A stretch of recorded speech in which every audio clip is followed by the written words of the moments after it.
Cayman Islands, proudly hosted by the Cayman Islands Chamber of Commerce. My name is Omari Corbin, and I'm honored to serve as the current president of the Chamber of Commerce. I'm also pleased to be one of the panelists posing questions to our candidates this evening. Before we begin, I would like to sincerely thank the 5 Red Bay candidates, Mr. Leon Gold, Mr. Philip Ebanks, Mr. Roy Tatum, Ms. Natasha Whitelock, and Ms. Dawn Thomas, for accepting our invitation to participate in tonight's forum. By appearing together on this platform, you demonstrate a shared commitment to the democratic process and to the people of Red Bay. Your presence signals your readiness to address the pressing issues raised by the community through a recent chamber survey, which has helped shape the questions that we'll be asking tonight. While time won't allow us to cover every question submitted, we will do our best to focus on the topics identified as most important to voters in the Cayman Islands and Red Bay. When the Chamber was founded in 1965, it was built on the principles of supporting, promoting, and protecting the interests of our members and the wider community. Remaining strictly nonpartisan, we have proudly hosted these candidate forums every election year since 1988. We've provided a neutral platform for 9 elections, allowing voters to hear directly from those seeking public office and helping our community make informed decisions on election day. The questions for tonight's forum have been carefully developed based on past and current chamber surveys, our 3-year advocacy agenda, and submissions from the public in various constituencies. No candidate has received these questions in advance, ensuring a fair and open discussion. As an organization committed to supporting a strong and sustainable Cayman, the Chamber's advocacy efforts focus on 3 key pillars: building a future-ready workforce, sustaining economic success, and advancing quality of life. The newly elected Chamber Council believes that these pillars are fundamental to the continued growth and prosperity of our islands. Looking ahead, the Chamber intends to collaborate with the incoming government to develop a government accountability scorecard, ensuring accountability and transparency. Additionally, we will seek representation on key government boards and authorities, as we believe our members bring valuable expertise that can help shape effective policies and initiatives. These forums require months of coordination, and I'd like to acknowledge the tremendous efforts of Will and our chamber staff who have worked diligently behind the scenes. I'd also like to express our gratitude to Ashley Furniture and Home Store, CUC, Foster's, and Logic for their generous sponsorship, which has made these forums possible. Additionally, we appreciate our media partners, Cayman Mall Road, Cayman Live TV, and ICCI FM for broadcasting tonight's event. We are live streaming the forums, making it easier than ever for voters to tune in from the comfort of their homes. We hope this added accessibility encourages even greater participation in the democratic process. And now, it's time to begin. I'll turn the proceedings over to Will Panu, CEO of the Chamber of Commerce, who will serve as tonight's moderator. Will outline the forum's rules and introduce our Red Bay candidates. Good evening, candidates. Here are the rules for tonight's forum. Each candidate will be asked a series of questions. You'll have 2 minutes to elaborate on each question, if you choose to do so. I'll notify you when the time has elapsed with 1 ring on the ringer at the 2-minute mark, and I'd ask you to wind up your comments. Each candidate will be allowed to answer the question without interruption and is free to differ with an opinion or position of a fellow candidate during your allotted response time. And at the conclusion of the forum, each candidate will be allowed 2.5 minutes to deliver a closing statement. Now it gives me pleasure to introduce the candidates for Red Bay. We begin with Leon Gold, is an independent candidate for the district. for the constituency, sorry. He has been a resident of Red Bay since 1985 and is committed to his community. He has been an active member of the Red Bay District Committee for 8 years, working to strengthen the community with a background in sociology. Leon mentors youth and provides short-term employment opportunities. As a father, Leon successfully lobbied for free meals for school students in 2017, ensuring no child goes hungry. He believes in community engagement and has initiated cleanups and social events to foster local bonds and pride. Leon advocates for government transparency and creating opportunities for Caymanians. Leon is running for the 2025 election to ensure every voice is heard and to build a brighter future for all Caymanians. He focuses on cost of living, population control, education reform, traffic flow, storm drains, and recreational facilities. Welcome, Leon. Philip Ebanks is running as an independent candidate for Red Bay. He graduated from the John Gray High School in 1980 and worked in the hotel and tourism industry before joining the Royal Cayman Islands Police Service in 1982. Rising to superintendent, he led departments such as the Traffic, Police Administration, and Central Station. During his tenure, he contributed to law reforms, including traffic laws, and served on various boards. In 1994, he earned a law degree with honors from the University of Liverpool through the Cayman Islands Law School. In 1997, he became the first director of licensing, implementing key procedures still in use today and helping establish the Public Transport Board.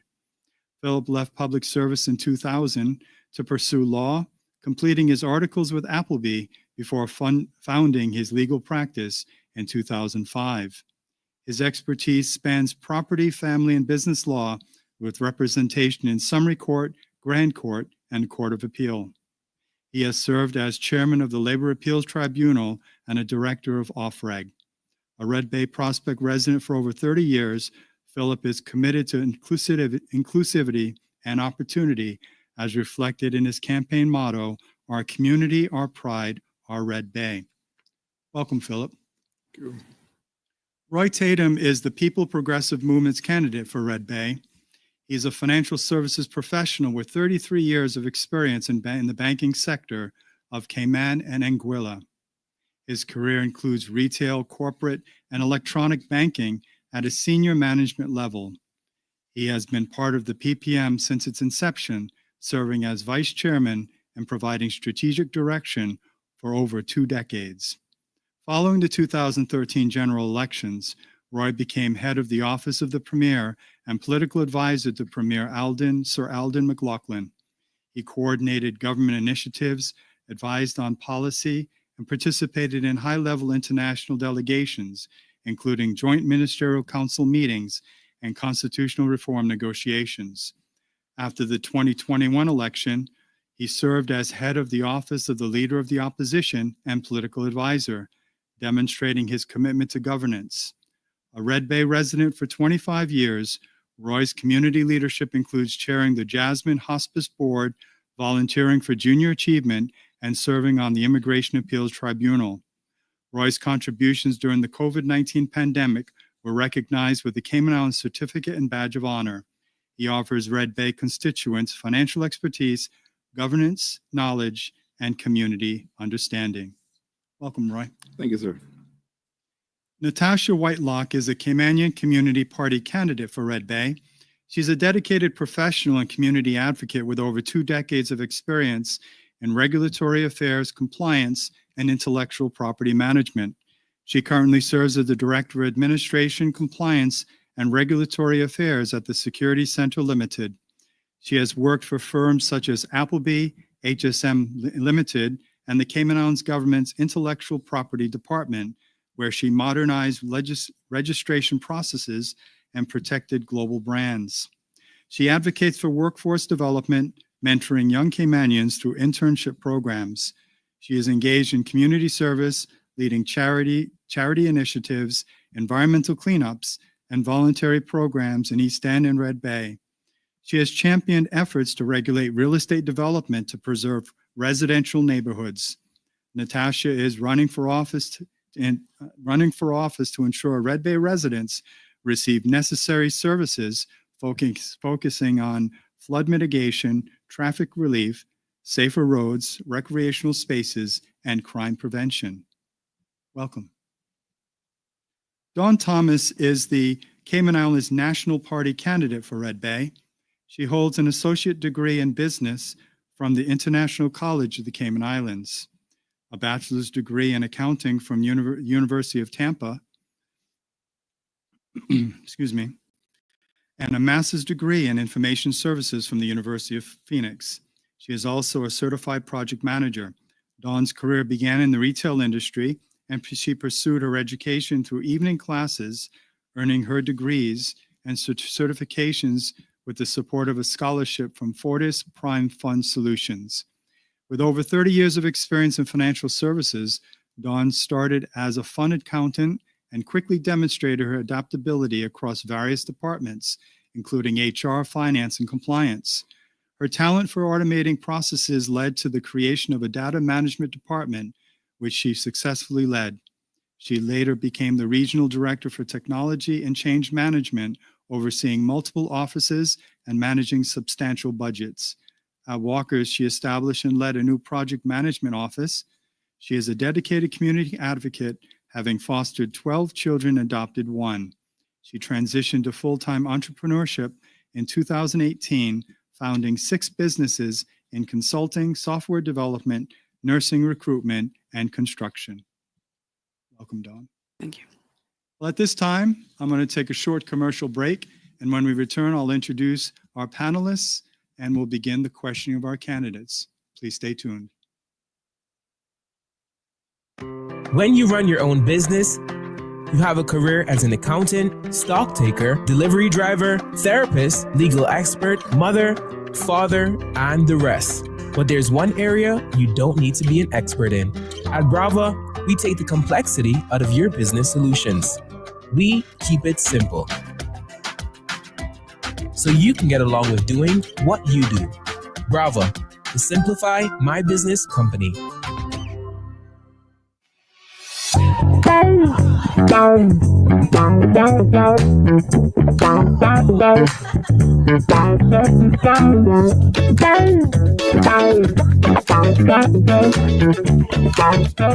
Why is my bill higher? These days, it might seem like the cost of everything is going up here in Cayman. When it comes to your energy bill, this may be no exception. You may be wondering why your bill is higher when you haven't done anything different in your home. Here are some common factors that will increase your energy usage. As temperatures outside increase, your air conditioning unit has to run longer to keep your house cool, even if you haven't adjusted the thermostat. During the summer months, cooling your home can make up more than half of your energy bill. It's important to maintain your AC so that it can function as efficiently as possible. Changing your AC filters can also help with ensuring units are functioning properly. Remember, for every degree you turn up your thermostat, you can save on your monthly energy cost. Turn off your AC when no one is home. Thermostat should not be set any lower than 78 degrees. Also consider closing blinds and drapes on the sunny side of your home. This will help reduce the temperature inside your home. Remember to consider energy waste. Think about the items in your home that are using energy, like gaming computers and ceiling fans. Always unplug and turn these items off when they are not in use or needed. This will help you conserve. Now that you have some energy saving tips, you can track your consumption daily on MyCUC. Learn more at www.cuc-cayman.com.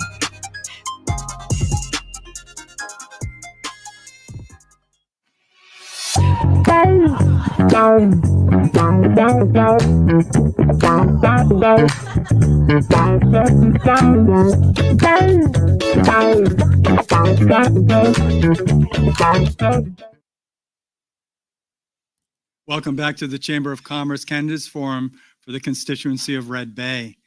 I have the pleasure of introducing tonight's panelists. They include Chamber President Omari Corbin and Chamber Councilor Jason Nera.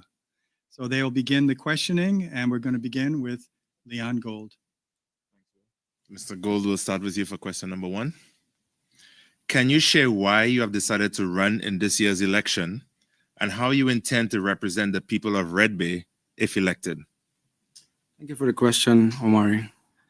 I have decided to run in this year's election because I'm tired of seeing our people treated as second-class citizens in their own country, and I believe we need to bring back the days of common sense leadership. MPs need to focus on the needs of the people and not their own personal agendas. I intend to represent the good people of Red Bay and the Cayman Islands with real, tangible action, integrity, and results. Thank you. Thank you, Mr. Gold. Mr. Ebanks, I'll repeat the question. No. You good? Thank you. Okay. I am running for Red Bay because of the disastrous position of the last government in terms of the decisions that have been taken by the last government in terms of governance in the Cayman Islands. Everybody has seen what has happened there in the last government, where there's been a total abandonment of the real issues that the island requires to be dealt with. In Red Bay, we also have a further issue in that for the last 8 years, we've been under the progressive led governance of the MP in that area, in which nothing has really been done for Red Bay. And as we go into the homes, we see where individuals are saying that things have not been dealt with, issues of the roads, issues of traffic, issues of the people in the district needs not being met. These are real serious issues, and as a result of this, they are looking forward to change. I intend to be a part of that change, to go forward and to deliver for Red Bay what it hasn't been delivered for in the last 8 years.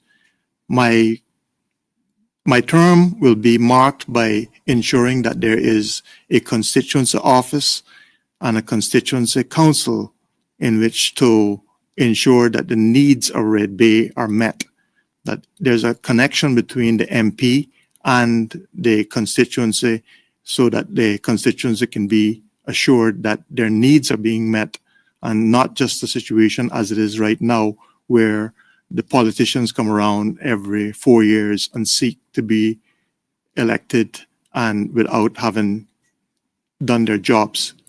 I will be that MP who will be connected to the constituency and will ensure that the needs of the constituency are met.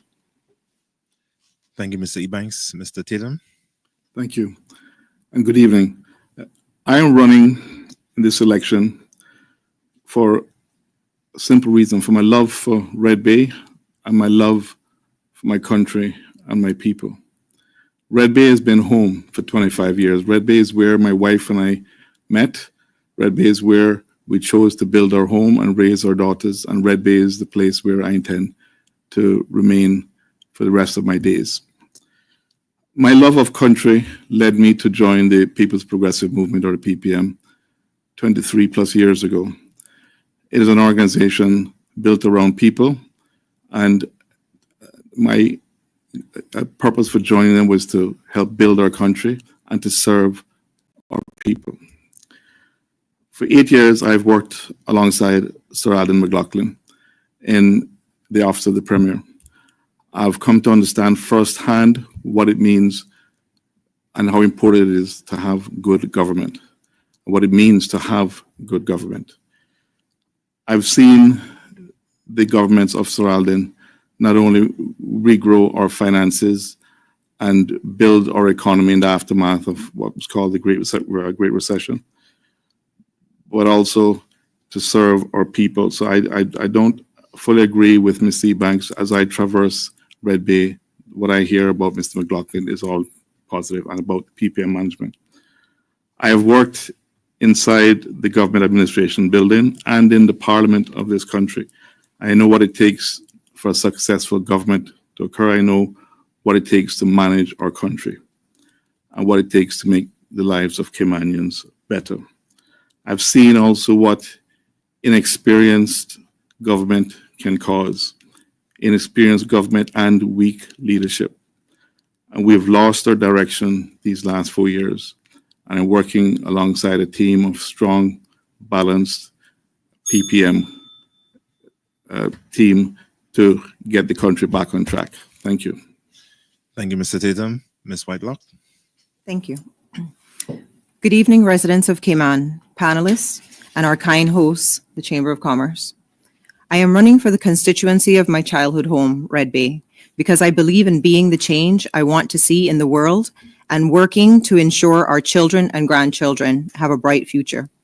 My parents and their generation voted with our best interests at heart and truly believed that their choices would result in us being a priority in our own country. The sad reality is that we are not. We have become a disempowered minority in our own home, the Cayman Islands. They would be ashamed of where we are today. Our country has come a long way from the days of beating mosquitoes, and we are grateful to our forefathers and mothers. They did the best that they could with the knowledge they had. They built a solid foundation on which we were able to construct the pillars of our economy and community. However, over the past 20 years, these pillars have been eroded. The people we trusted to make sound decisions on our behalf strayed far from the course, and along the way, they forgot about us, the Caymanian people. It is our turn to do the best that we can with the knowledge we have. We know our community deserves representation that is consistent, present, and not a repackaging of the same old ideas. We know the innovation ship has sailed and we are not on it. And we should be. I will be an MP who listens and is accessible, who will be transparent, assertive, and support the will of the community on the national stage. It is time to enact a change of the guard, a new generation. Thank you. Thank you, Ms. Whitelock. Ms. Thomas? Good evening, everyone. I'm running for in this election because for the constituency of Red Bay, because the future of my kids, our kids, and the quality of life is at stake. The youth in our country feel they have no voice. They are hurt. They are frustrated. They are angry. They have feelings of hopelessness and serious concerns about their future. And that saddens me. Many Caymanians are concerned about the quality of life that they have in these islands and what it holds for them. And more are finding themselves without opportunities in the country, and many are struggling just to survive. Every 4 years, we hope for change and hope that the elected officials deliver on the promises. People are tired of empty promises, ineffective leadership, and the absence of any real solutions to the problems we continue to face as a community and nationally. The issues are not new. Cost of living is at an all-time high. Job opportunities are lacking for our people. Education system is in desperate need of repair. Our environment is constantly threatened by overdevelopment. Healthcare is unaffordable. Traffic is out of control. Poor infrastructure planning, and a much-needed immigration reform to protect the rights of Caymanians. Add to that looming reality of insufficient pensions. On a community level, road improvements are needed, CCTV, flood and drainage, and a missing representative I have yet to find. Governments are supposed to serve the people. Governments are supposed to protect the interest of people that elected them, not their own self-interest. Incumbents and parties that have dominated for the last 20 years, stepping forward seeking re-election or election, have the audacity to do so with a straight face, claiming they now have a plan to solve what they couldn't solve in the last 4, 8, 12, and 16 plus years. Thank you, Ms. Thomas. Mr. Ebanks, question 2, we'll start with you. Yes. What 3 national issues would you seek to address if elected? The 3 national issues that I would seek to address are, first of all, to ensure that the opportunities end of the spectrum is sorted. That is in relation to the opportunities for individuals in the country to be able to have good jobs. That is the number one thing that I think that most people are concerned about. Opportunities are locked into the issue of immigration law. We need to make sure that the immigration law works to ensure that the opportunities are there. Right now, we have a situation where the systems within the work permit process do not work together. You have the different boards that their systems do not talk to each other, And therefore, when it comes to work permits and the renewal of work permits, the immigration process really does not work.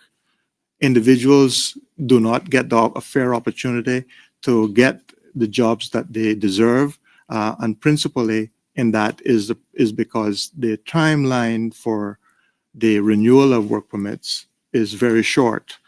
What I would propose to do with respect to that is to ensure that the process for renewal of work permits is started 6 months in advance of the expiry of the work permit.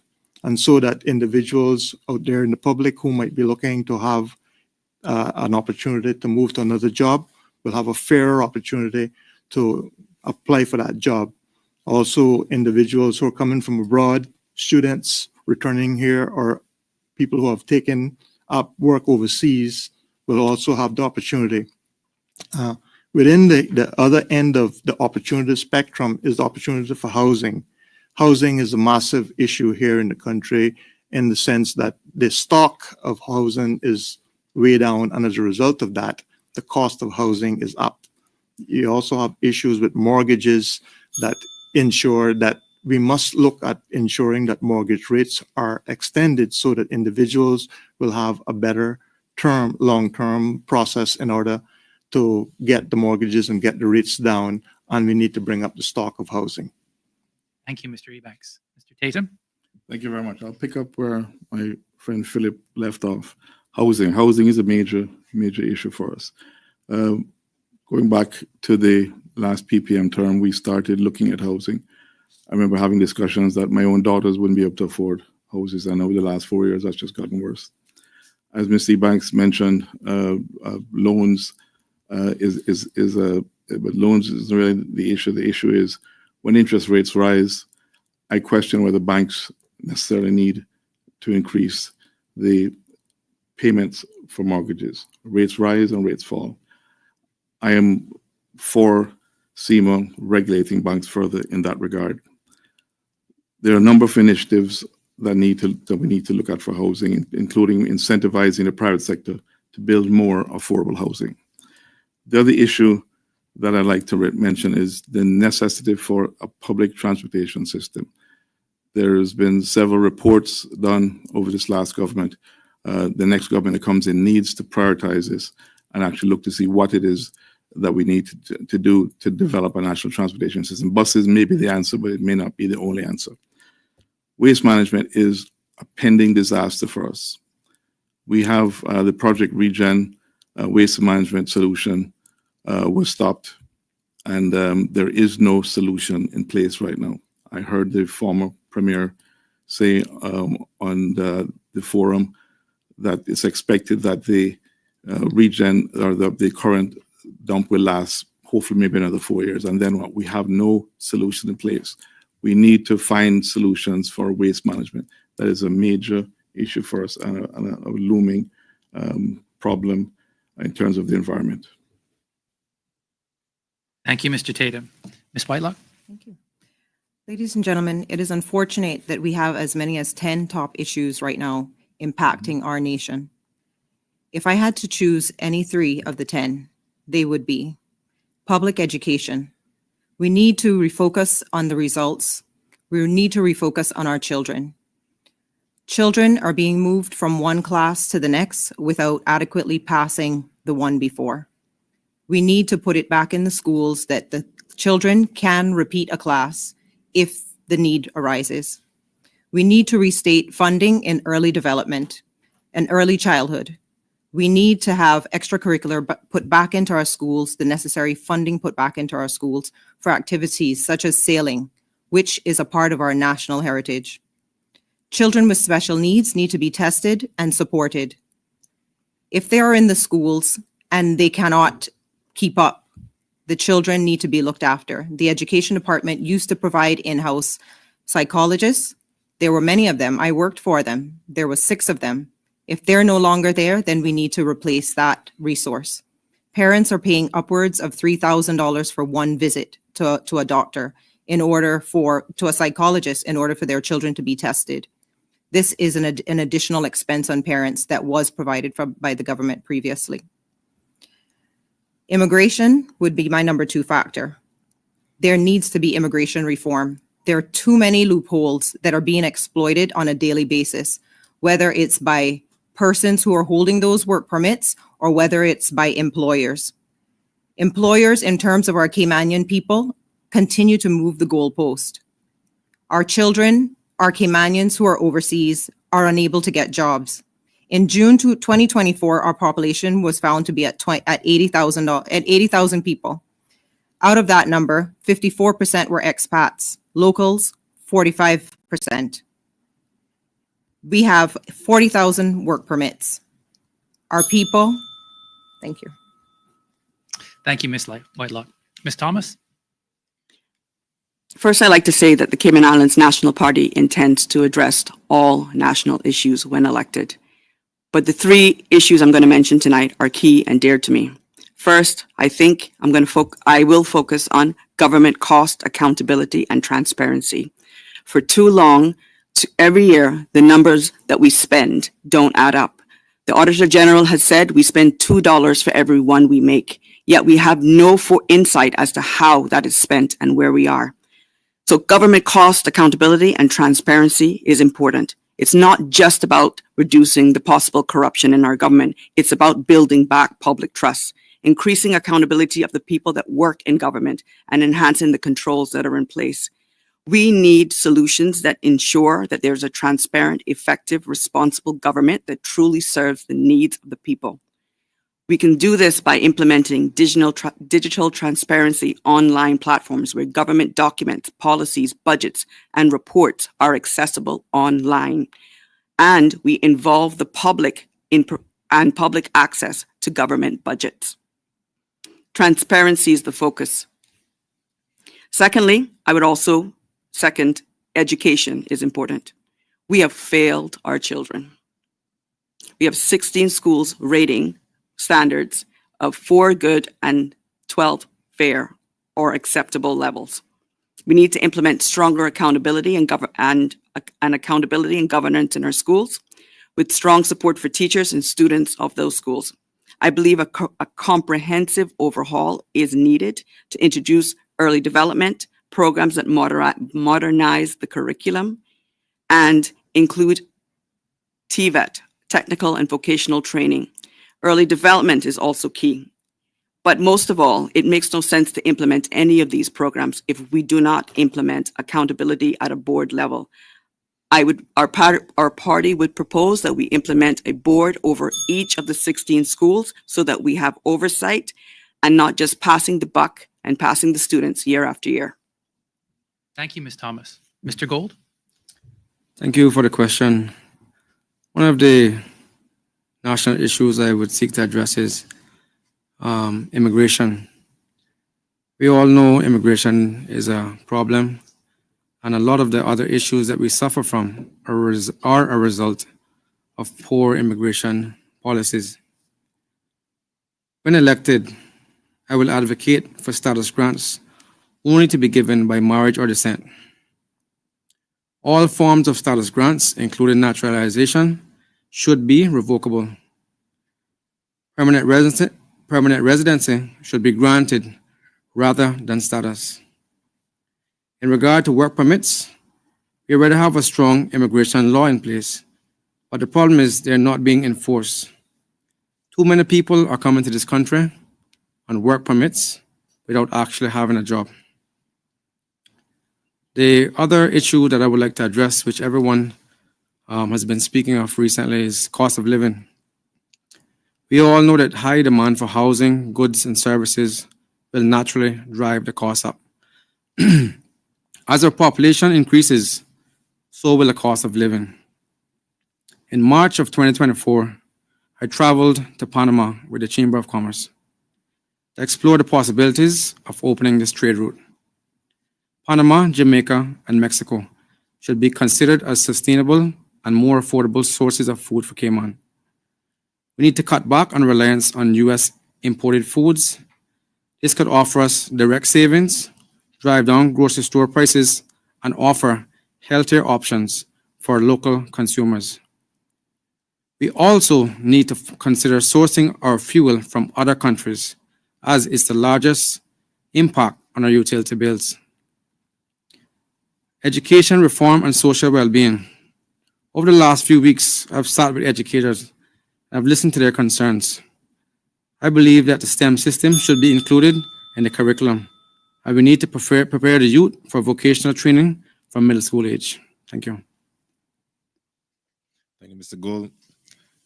Mr. Tatum, we'll start with you for the third question, and the next 3 questions will cover our pillar of advancing quality of life. Hurley's roundabout is one of the main choke and pain points for traffic. What recommendations would you propose to enhance traffic flow and improve safety at this crucial intersection? I live very close to the Hurley's roundabout. I shop at Hurley's. I quite often feel like I'm taking my life in my hands, leaving and trying to go through 2 lanes into the 3rd lane. That roundabout is one that needs traffic lights on them. I recall that prior to, at one point, the road coming from South Sound entering that roundabout had a traffic light on. It's still there, it's not being used. It was very effective when that was being used to allow a break in the traffic and therefore allow cars to enter. That is necessary for that roundabout. There may be other things that may be needed. I know it was proposed that cars leaving that roundabout, leaving Hurley's, should go left and go around another roundabout and come back up.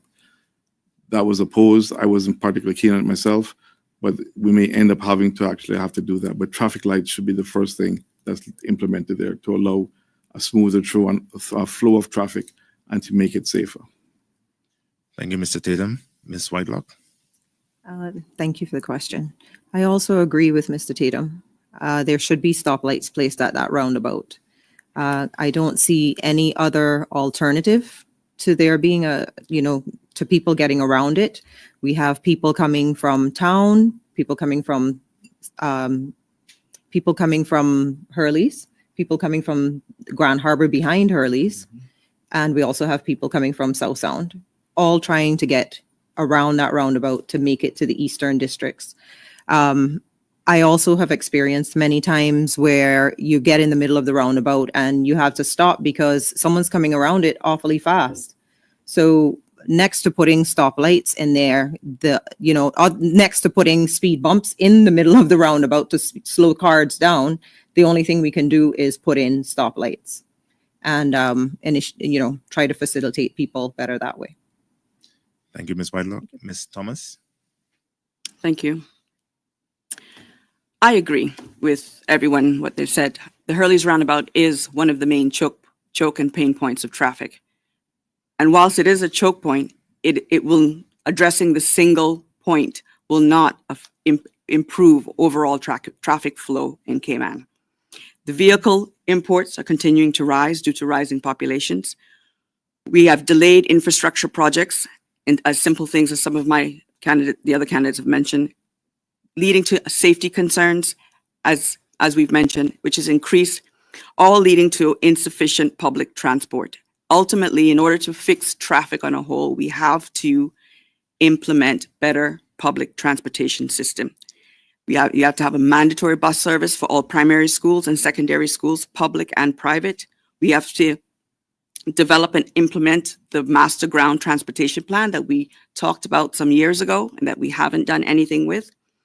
We have to perhaps look at who holds a vehicle, who can purchase a vehicle in the Cayman Islands. Perhaps people on temporary work permits should no longer be allowed to purchase vehicles on their arrival. Maybe it's only given to permanent work permit holders or others.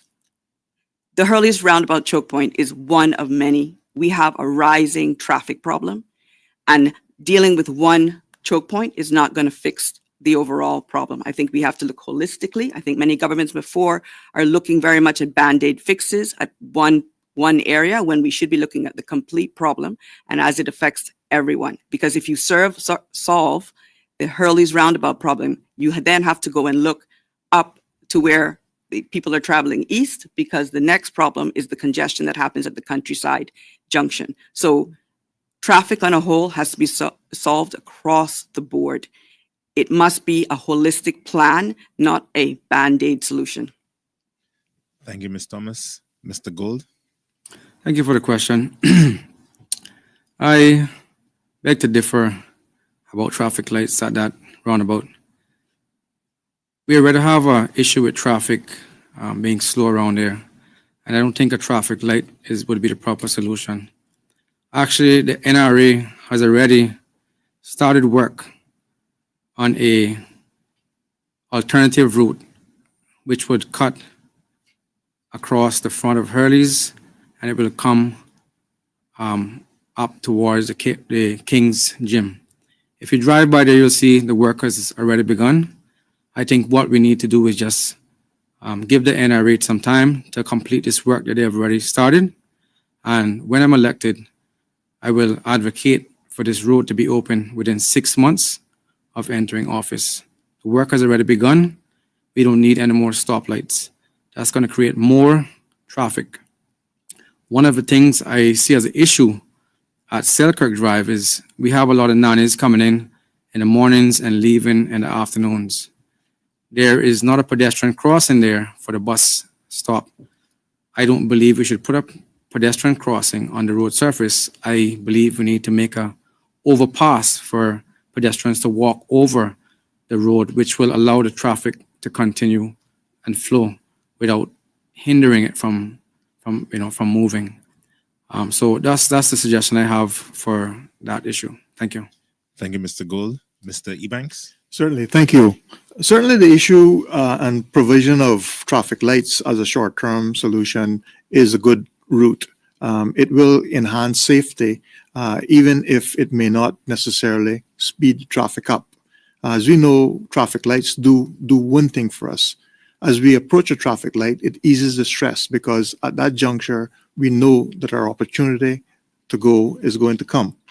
So from that perspective, I do think that a temporary measure would be to have the traffic lights so that you can have fair opportunities at the junctions, improve safety. But of course, also Mr. Cole is absolutely right that the long-term solution has got to be more than just about the traffic lights. We've got to look at the long-term solution of how those two junctions, both the Hurley's junction and the adjoining junction down towards the other junction down past Hurley's, because those two junctions, as they are fixed and operate together, they will make a significant difference, I'm sure. Longer term, we do need to look in more detail at the bigger problem with traffic and traffic control. Public transport is one of those things that we're going to have to look at. Also, as we look towards the road that's going to the east, we're going to be which is going to be developed. That will ease some of that traffic congestion and ease some of the natural choke effect that is happening on the main road.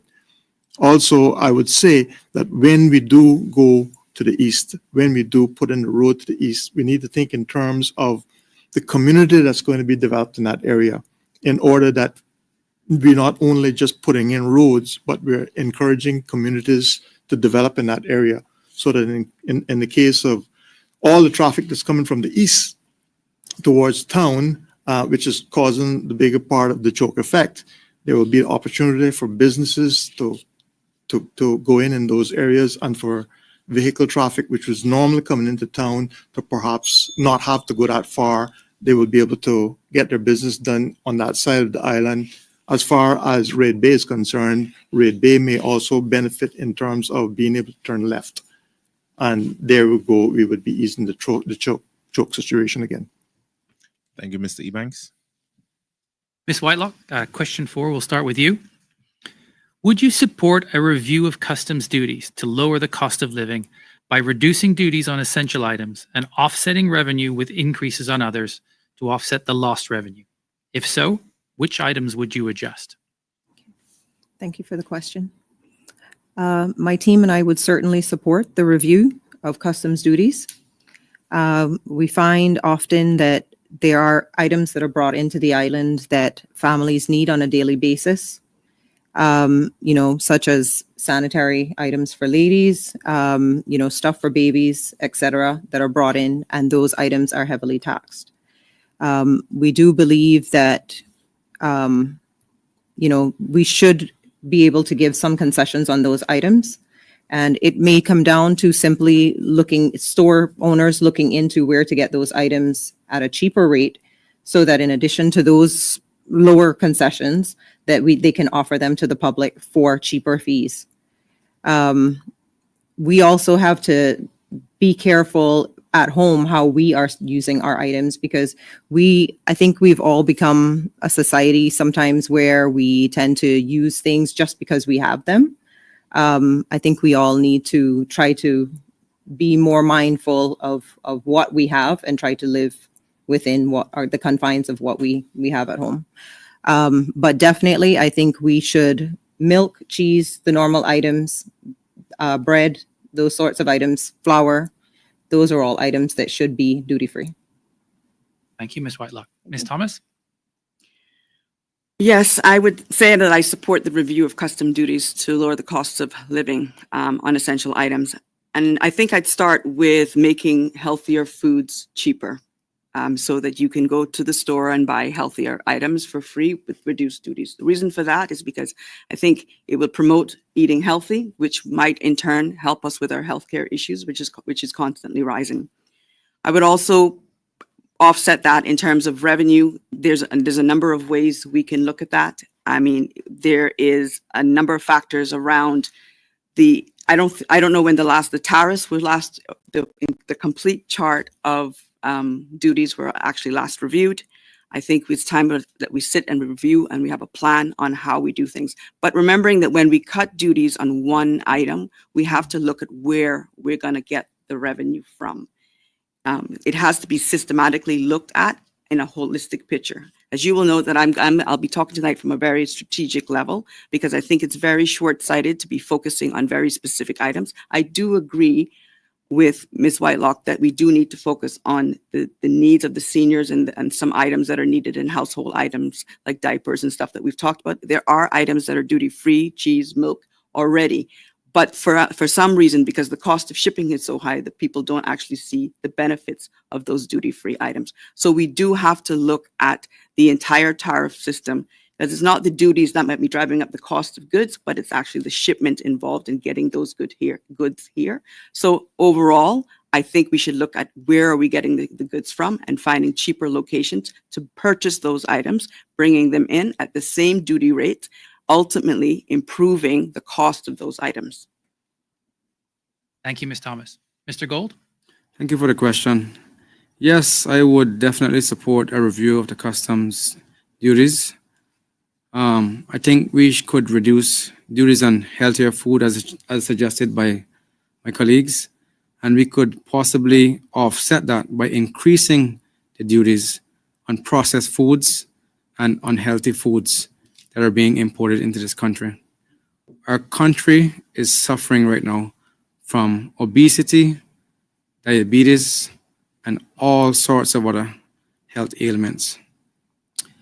If we increase the duties on these unhealthy foods that we're feeding our population, that will generate revenue for the government. And at the same time, it would encourage consumers to live a healthier lifestyle and eat healthier. Thank you. Thank you, Mr. Gold. Mr. Ebanks? Thank you. Having additional tariffs considered in respect to the essentials is an important aspect of what needs to be done. Certainly, I support the review of tariffs. However, we would note that under the current tariff system, most of the essentials are already tariff-free. So we need to be careful and thoughtful about what else we would make tariff-free, because clearly the issue of tariffs is one of the ways that government is able to raise revenue. That said, I do think that there's a good position to look at perhaps having higher tariffs on the foods that are processed and not so healthy for you, because in that sense, as Mr. Gold has indicated, we potentially have the long-term benefit of supporting our own health. And in that way, certainly that's probably the biggest savings that we could have, is to have a healthier life, less bills, less stress on the healthcare system, So certainly that is a point which is certainly worth reviewing. But the overall process of reviewing the whole tariff provisions at this point in time is certainly one of those items that I support strongly. Thank you, Mr. Ebanks. Mr. Tatum? Thank you for the question. I do agree that if there are the possibility for us to reduce the tariff or the import duty on some foodstuffs, we should.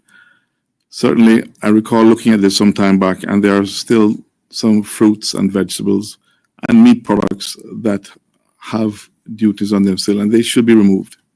There should be in my view, no duty on any food products.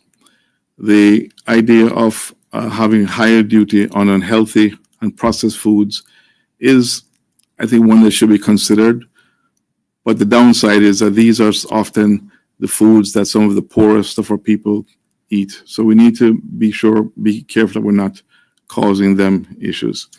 The other thing we could reduce, fuel. There is still, the previous PPM governments reduced the fuel, the import duty on fuels down to, I think it's 25 cents now. There is no reason why we can't reduce that to zero, if only temporarily, until such time as the cost of living was eased. But fuel is another one. And one I feel strongly about is medicine.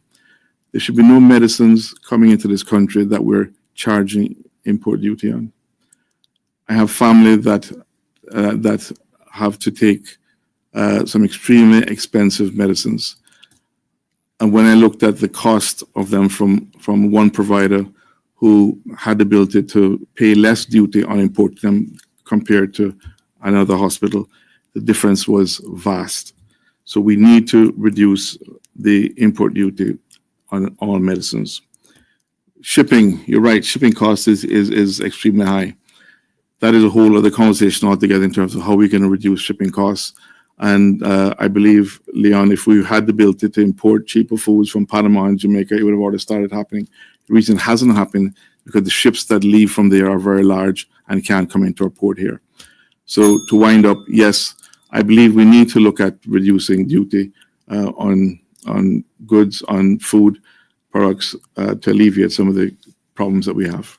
Well, thank you, candidates. We've gone through the first four questions. We have another round of questions coming up. We're going to take a short commercial break.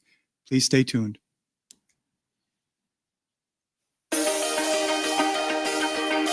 EV public charging can be a bit tricky to navigate if you're new to the game. But fear not.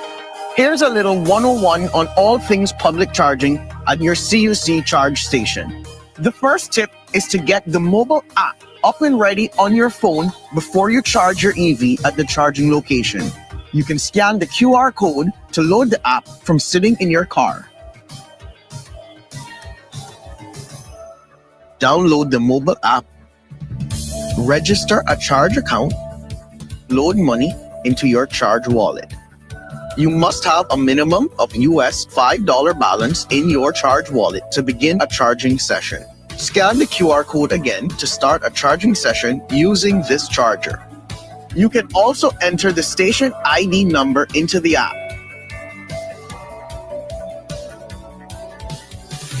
Follow the instructions on the mobile app to initiate your charging session. Now you're ready to charge your EV. Select either the right or the left charge plug. Plug your car in and make sure it shows as charging on your dashboard. Charging for 1 hour will give you up to 35 miles of charge. Charging to 80% optimizes battery life and reduces the risk of overcharging. So in that time, you can shop or go to work or chat with fellow EV owners. It's a real community out there. Great to see you, Maya. Happy charging, everyone. See you on the road.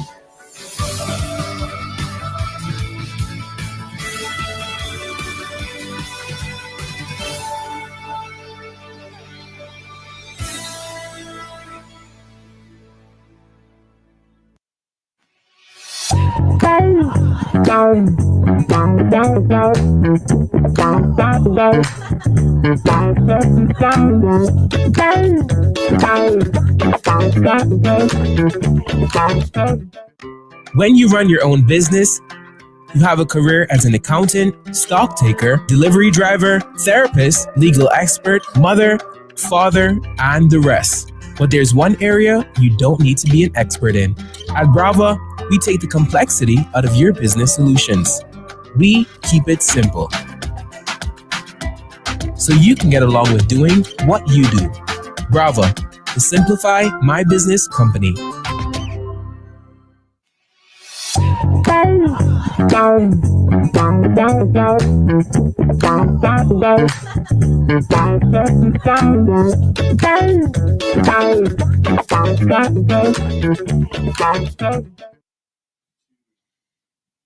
Welcome back to the Chamber of Commerce Candidates Forum for the constituency of Red Bay. Gone through the first 4 questions. Now the 5th question is going to be dealing with healthcare, and I'll turn it over to Chamber President Omari Corbin. Thanks, Will. Ms. Thomas will start with you for question number 5, which is also the last question on our pillar of advancing the quality of life. What solutions do you propose to make healthcare more affordable and more accessible? Caymanians deserve proper health care.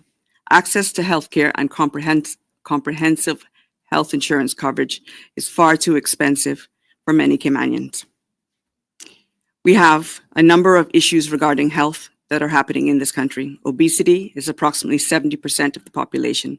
We have mental health issues, affects about 20% of the residents. We have the access to healthcare. While the Cayman Islands boast the most modern healthcare facilities in the world, treatments can be very, very expensive, and serious cases are often transferred to overseas. The cost of healthcare is unsustainable. First, let's start by developing alternative insurance solutions for the Cayman Islands health insurance, including by tapping into national captive insurance companies to pool the Cayman Islands risk, to stabilize premiums and costs, and monitor such by negotiating bills in line. Let's split the public health from HSA, offering preventative care at a cheaper rate. Obviously, running a hospital costs much more money. Increase and improve mental health assessment and processes and treatment. At the end of the day, if we don't have affordable health care, the cost is obviously going to be borne by the government, because we have a responsibility to everyone to provide access to health care. The Cayman Islands National Party will ensure that Caymans can access quality health care when they need it most. Thank you, Ms. Thomas. Mr. Gold. Thank you for the question. I think that, I support the recently passed motion, which suggests that we provide free health care for our senior citizens and for our children. And one of the ways that I think we can fund this initiative is, if approved in the upcoming referendum, the national lottery, if it's approved, we can use funding from that to provide free health care for all children and our senior citizens that have worked so hard to bring this country to where it is. The next thing I would suggest in regard to healthcare and making it more affordable is that we need to regulate healthcare providers. It's not health insurance that's the issue. These healthcare providers are overcharging their patients. I have a relative that went to the hospital recently, spent 30 minutes in the hospital, and their insurance was billed $800. That is unacceptable.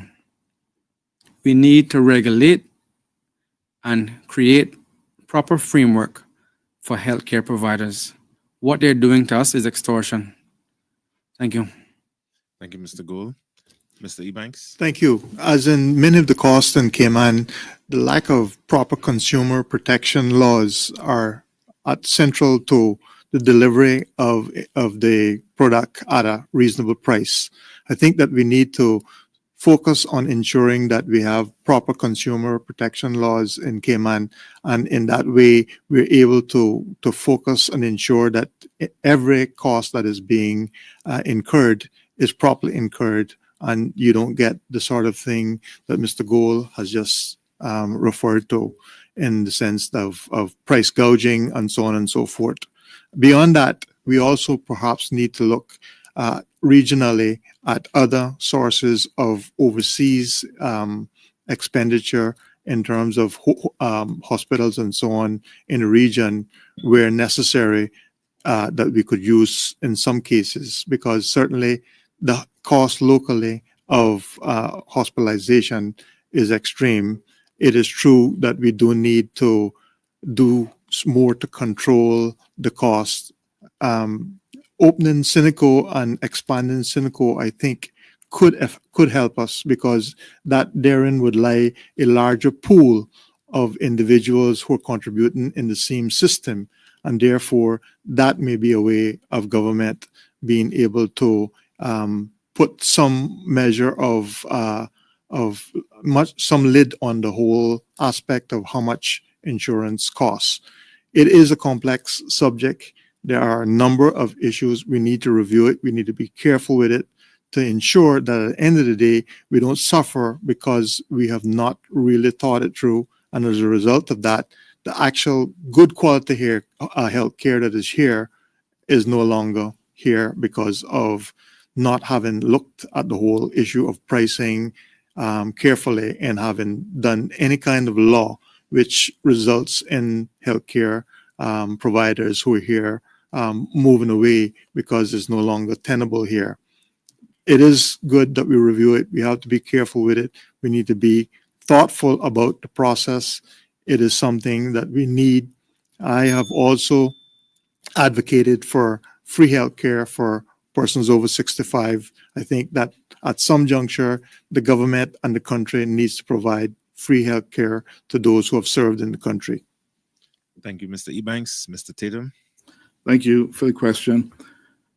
I help to take care, my wife and I help to care for an elderly aunt, 8 or 9 years old. She has no child, husband, no one else. So I know firsthand, I've experienced this firsthand, the cost of her health care. And I would say that one of the things I mentioned earlier on that we do need to make sure we do is to reduce or remove the energy import duties on medicines. That would help tremendously in terms of some of the medicines that she has to use. The other thing I would say is that our healthcare and our healthcare system needs a full reform, and that's one of the things that the PPM government, should we win the government after the election, will be doing. The health insurance and the pensions regimes are looming issues for us, huge issues. We have people living longer, outgrowing pensions, but also having severe medical issues. Dementia is an increasing issue. We have to deal with these things. We can't put them under the rug. So I also agree that the children, and these are proposals that we will actually do. We will allow children once again to have free, Caymanian children to have free medical care in schools, and also for the elderly to have the ability to access improved healthcare at much reduced cost than is currently available. Thank you. Thank you, Mr. Tatum. Ms. Whitelock. Thank you so much for the question. Healthcare insurance is something that is very near and dear to my heart. The cost of medication is something that is also very near and dear to my heart. I do have a child that has seizures, and he is on medication for the rest of his life since he was 9 years old. He's now 29. His medications, one of them alone, is $100 for a bottle of 30 pills.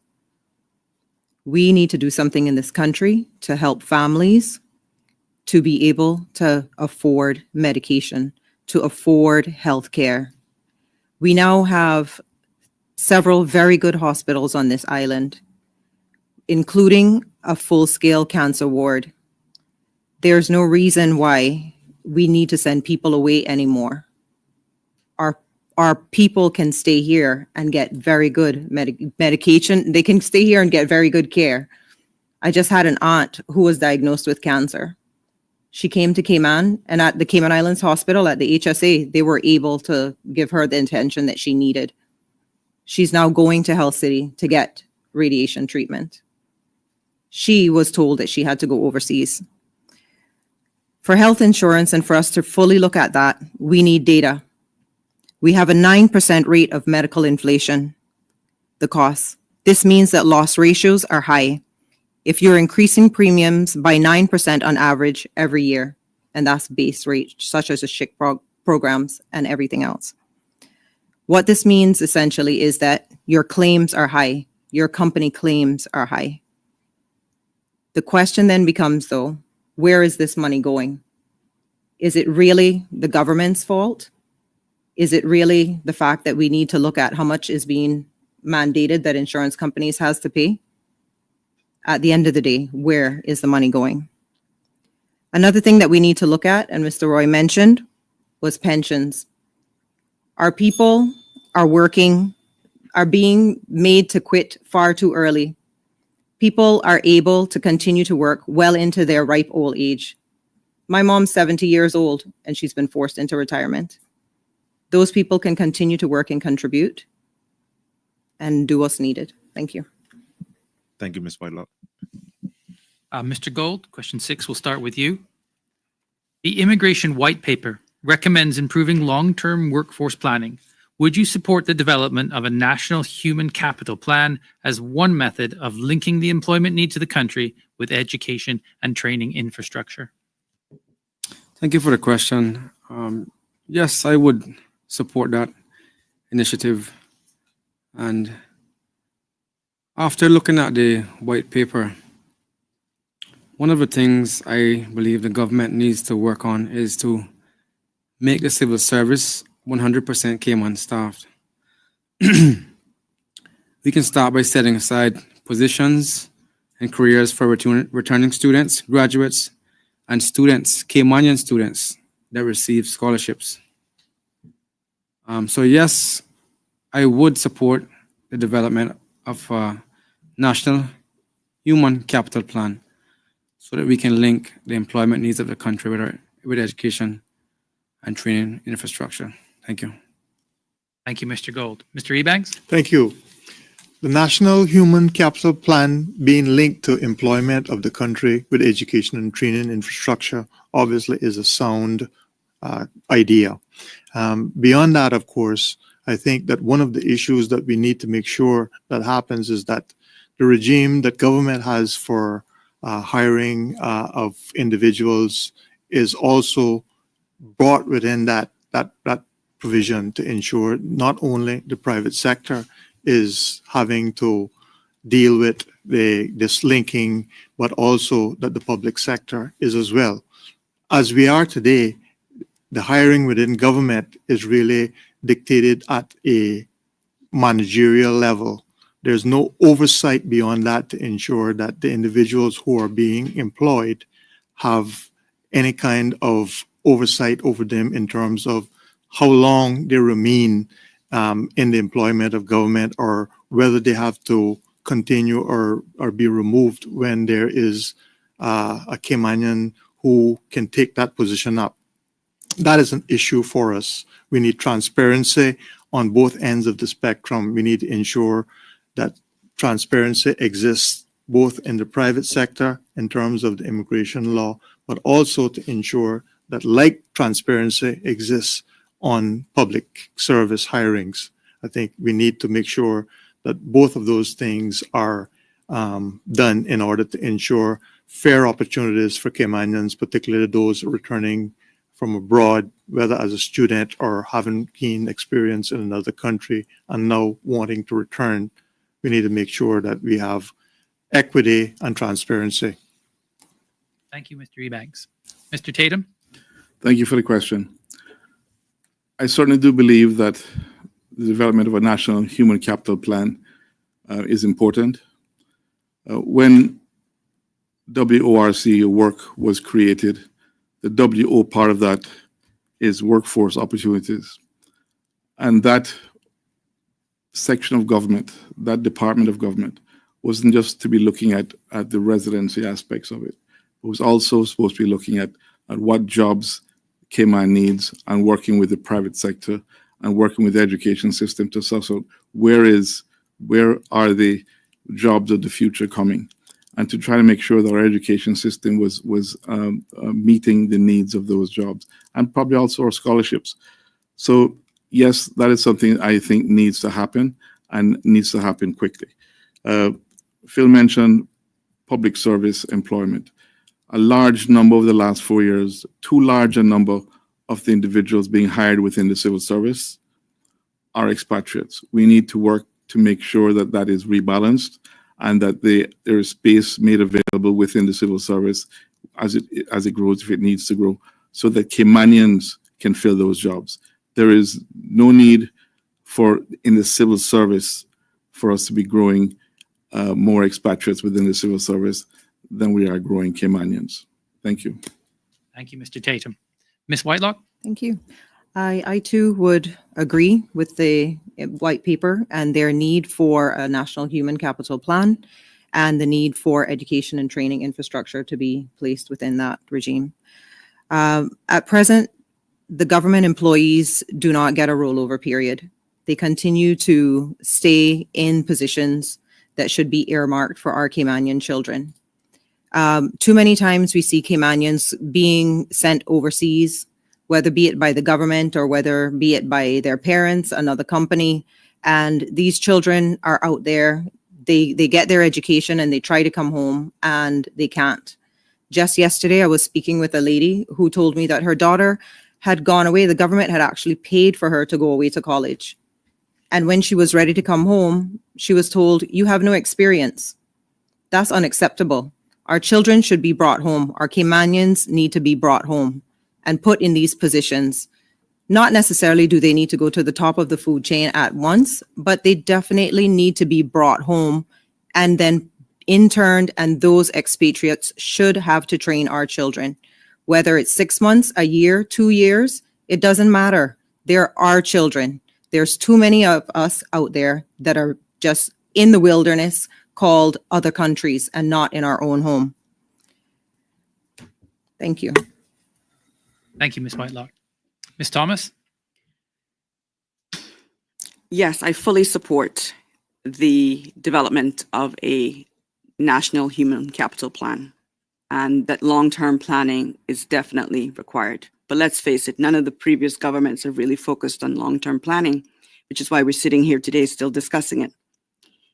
It is very, very important that we provide adequate opportunities for Caymanians. Caymanians that should have the opportunity to thrive in their own economy. And this needs to become a reality, not just a promise. We actually have to see some action from the new government. I realize there's a need to strike a balance between welcoming workers here and ensuring that Caymanians are prioritized. But let's face it, we failed our students in schools by not properly preparing them for the workforce. So our education system has failed the kids that are leaving schools, therefore pushing that burden onto organizations to provide adequate training and hiring, which leaves them with lack of opportunity. So I want to introduce a higher level of accountability for organizations to hire and train Caymanians, and also improve our schools that they're producing ready workforce, ready students. It is going to be a combination between our job opportunities that are coming available with the immigration system and pairing fully trained Caymanians, and where we have deficiencies in those Caymanians, we need to address it nationally, and we need to put programs in place to address those issues. We can no longer kick the can down the road. We have to have a proper plan, long-term planning, where every able-bodied Caymanian that is willing to work can find a job and improve their quality of life. They deserve it. It is what we are here for, and it is what we should do. Let's stop talking about it. Let's get it done. Thank you, Ms. Thomas. Mr. Ebanks, we'll start with you for question number 7, which is our last question on our pillar of building a future-ready workforce. How will you work with the private sector to prioritize local talent development and create opportunities for Caymanians to advance into leadership roles? Yes, for a long time, we've been talking about succession planning in the public sector. It has never taken root. It has never gone forward.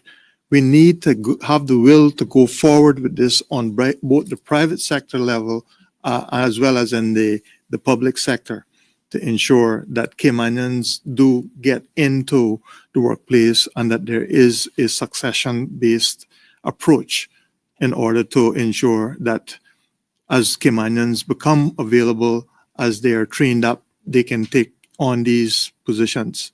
It's a matter of will. I think the law and infrastructure is already there. The priority is already set by the law.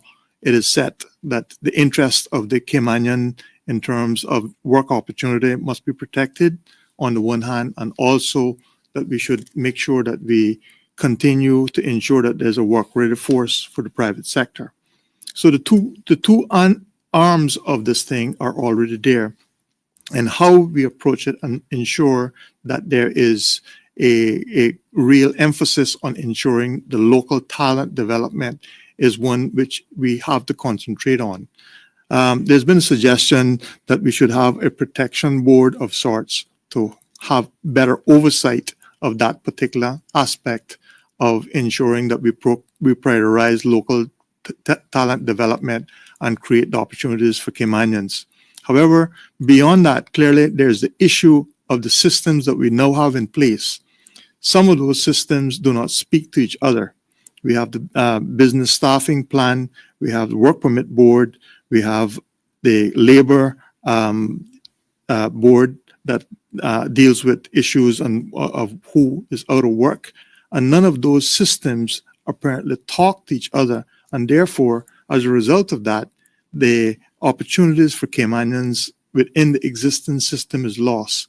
We need to make sure that those systems are cohesive and developed so that they talk to each other, and then use the oversight process of a Caymanian Protection Board as such to look at that and keep tabs on that to ensure that we do advance Caymanians into leadership roles. Thank you, Mr. Ebanks. Mr. Tatum? Thank you for the question. I agree with a lot of what's been said so far.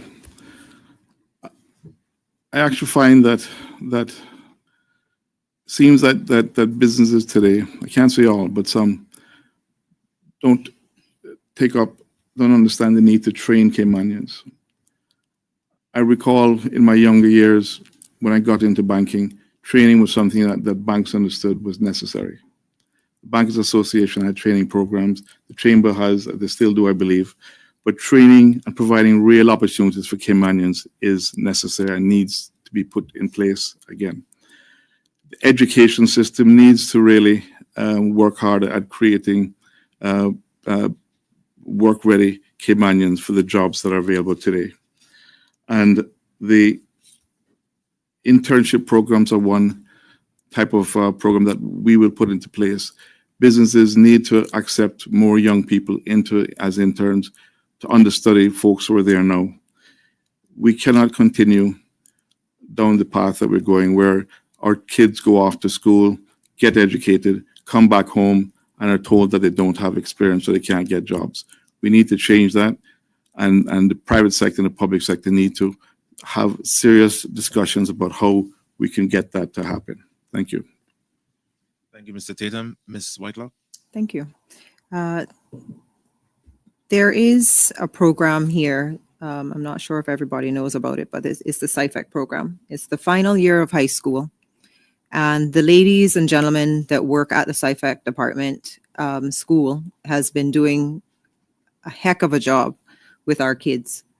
I worked with that program from 2009, and I still continue to work with that program to this day at my current place of work. And when I worked with the children there, I found that our kids do want to work. They do want to learn. They do want to progress. Each year at the law firm, we would take in 16 children and we'd scatter them around to different departments. And some did well, some had to change. But at the end of the day, when I walked away from the law firm 4 years ago, I left a department that was fully staffed by our Caymanian children, the intellectual property department. And today they are still there, headed up by 2 other expats. The work department has what is called the BSP. In the BSP, there's a bursary which provides for every single company with over 15 employees to spend on training for their Caymanians. And what I will say to any Caymanian that's watching this right now, if you are not being trained by your company, the money is there. They can spend it. They should spend it. And if they're not, you need to speak up. The work departments and the job does a very good job of manning jobs KY. They vet applications, and trust me, they do follow up. And, I just feel that department needs to have more support from our government. They need to have more processes and procedures in place. There's other ways of manning that department and what happens there, because employers do change the goalposts.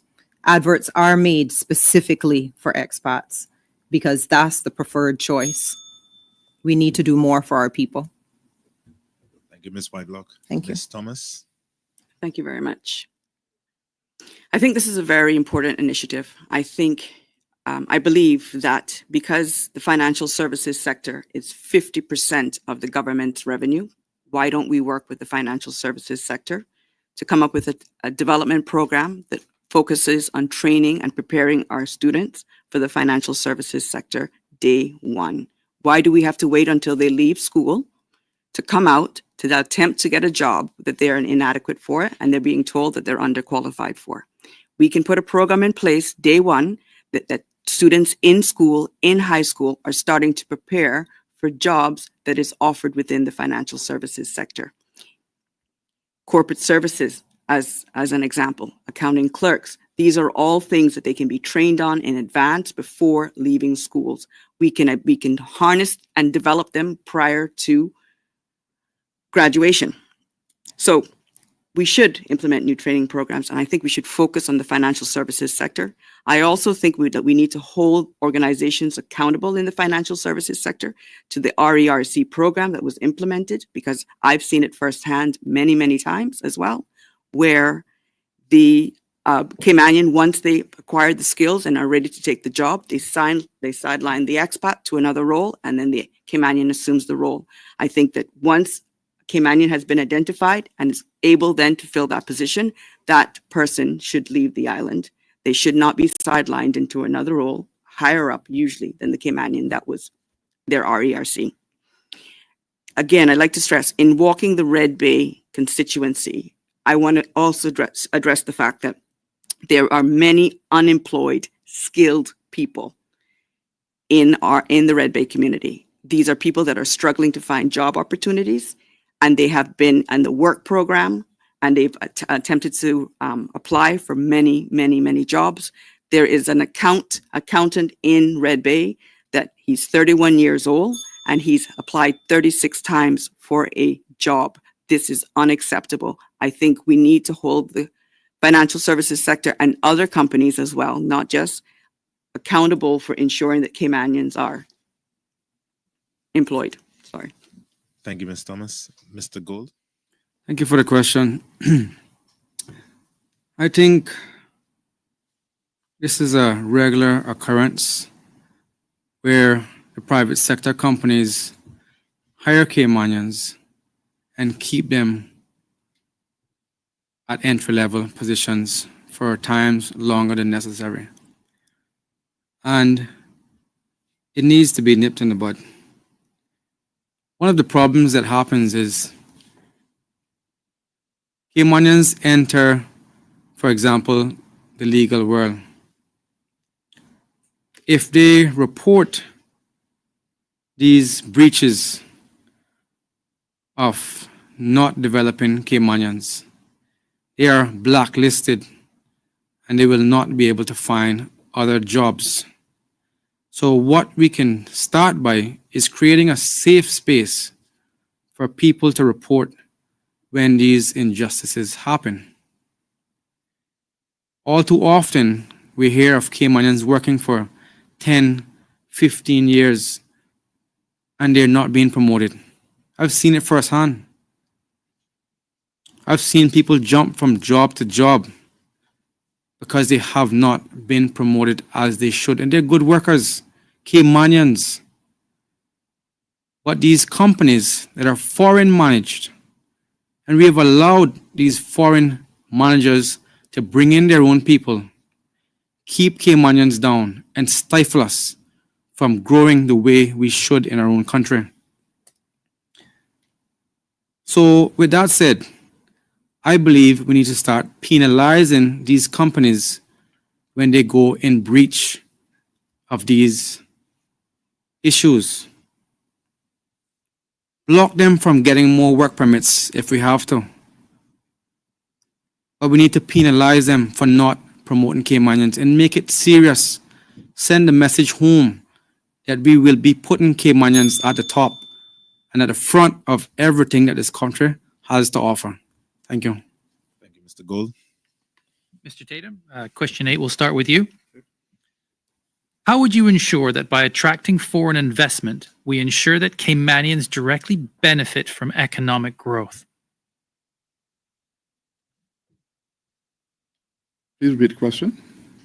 How would you ensure that by attracting foreign investment, we ensure that Caymanians directly benefit from economic growth? Thank you for that. First of all, the reason why we want to attract economic investment is to grow our economy. There's no other reason to do so. So therefore, it's important that we ensure that while our economy is growing, Caymanians have the opportunity to do so. We need to make sure that our education system is meeting the needs of the jobs that are available. But we also need to make sure that as businesses grow and develop here, that they understand that they need to look at hiring Caymanians and training Caymanians and creating real opportunities for Caymanians to get the jobs and to grow in, and to get the jobs and to achieve success in our own country. Thank you very much. Thank you, Mr. Tatum. Ms. Whitelock? Yes. I also agree that we would like to have foreign investment here. We are, we're a giving people. We're a laid back people. We're an honest people. And we accept anyone and everything pretty much into our country. But when we get to that point that when we allow someone into our country that they're not embracing our ideals and our way of life, and they're not giving back to the Caymanian people in ways that they should, then there's definitely a problem. So yes, we do need to ensure that our Caymanians are educated from the ground up, from birth, from kindergarten, preschool, all the way through, to ensure that when the development does come in their chosen area, that they are ready and waiting to take the bull by the horns and step into those positions. And whether this means that we have to look at probably putting in place further, policies and procedures for the companies to give additional monies for students to go overseas so that they can be ready when succession plan is needed. But we have to make sure we do what we have to do for our Caymanian people. Thank you. Thank you, Ms. Whitelock. Ms. Thomas? Foreign investment has been vital over the years to the Cayman Islands. But let's be fair and let's be honest. We have given concessions for a lot of large development properties to be here in the hopes that it trickle down and actually benefits the Caymanian people. And whilst the economy seems to have grown, the Caymanians have not benefited from this growth. So what has it led to? Increased imported labor, reduced opportunities for our Caymanians, and a number of other social and economic issues. Traffic, cost of living increases. It is even as much as contributed to the inequality and contributed to poverty, because Caymanians are sometimes feeling marginalized in their own country. So I think that going forward, we should look at ways to ensure that that investment into Cayman directly benefits the Caymanians by having them contribute to affordable housing, scholarship funds, and other initiatives that will directly go to the Caymanian people. Thank you, Ms. Thomas. Mr. Gold? Thank you for the question. I think, foreign investors should be embraced as long as they contribute to the economy of Cayman. Because believe it or not, it does have a trickle-down effect. For example, when a foreign investor builds homes or schools, our children benefit, construction workers benefit, gas stations benefit, transportation services benefit, the supermarkets benefit. So I think we should embrace foreign investors as long as they contribute to the economy of Cayman and they do their very best to ensure that Caymanians get some of the fruits of this investment. Back in the 70s and 80s, Cayman was in a desolate kind of state, and we needed to stimulate the economy. So we had to attract, and we tried everything in our power to attract foreign investors. I think we are past that stage now, and we can slow down on trying to attract them because we have quite a few. I would say there's enough foreign investors here on the island, and a lot of them do contribute to Cayman and to Caymanians, and some of them genuinely love Cayman, and this is their home. So we have to embrace them as long as they're doing it with good intentions. Thank you. Thank you, Mr. Gold. Mr. Ebanks? Yes, let's first of all say that most foreign investment does generally have a positive impact here on the island, in the sense that as people come in and invest here in the island, it does create jobs. Do we get the full benefit or as much benefit as we should get from it? Well, that can be questionable. One of the things that we have to bear in mind is the local company control licensing process, whereby an investor can come into the country and he can ask for a concession to ensure that he can solely alone develop a particular project. And if he can make that case to the local company control licensing board, then he can effectively get the license to develop 100% of a particular project. We need to be careful with that, because I think that the whole aspect of the local company control licensing law was to ensure that it was only to be used for those particular projects whereby you would be creating a large development, for example, a hotel, whereby it would have the trickle-down effects that the individuals who are Caymanians would then be able to get an opportunity to work within that hotel, and the longer-term benefit would thereby accrue. However, in some cases I've seen where the local investor comes in and builds, say, one single house, and it's a massive house, and I've seen where the local company control licensing can be granted in those circumstances. Clearly, it's not the same benefit, not the same trickle-down benefit. I think that we need to make sure that for this to work properly, that we do insist on things that if the investor's coming in, he might be the developer, but he can't be the contractor as well, because by being both the developer and the contractor, he effectively is able to keep the full benefit of the investment in terms of profits and so on. And that doesn't give you the same trickle-down effect as when you keep the system separate. Thank you, Mr. Ebanks. Well, thank you, candidates. We've gone through 8 questions. We're going to take a short commercial break. And when we come back, we'll be discussing infrastructure priorities. Please stay tuned.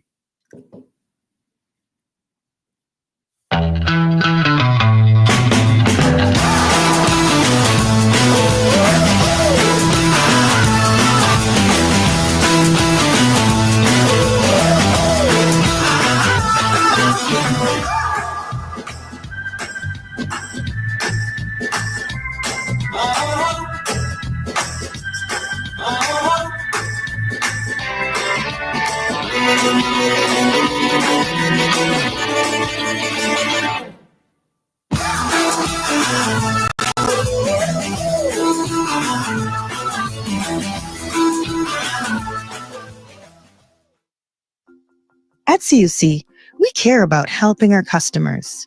Here are some quick energy saving tips from CUC so you can use less energy and save money. Set your AC Smart thermostat to maintain an indoor temperature of 87 degrees Fahrenheit or higher when you are away from home, and have the temperature cool to a comfortable 78 degrees Fahrenheit or higher when you arrive home. Adding insulation can cut your cooling costs by 15 to 45%, depending on your home's size and current insulation. Focus on insulating your attic, walls, and windows for the best results. For your laundry, avoid over-drying clothes. Not only does it waste energy, but it also harms fabrics. Dry towels and heavier cottons separately from lighter weight fabrics to save energy. Your TV and gaming setup can be big energy consumers. Save costs by reducing in-game settings and turning off your console when not in use. Remember, every small step counts. Use energy wisely and make a big difference in your energy bills and the environment.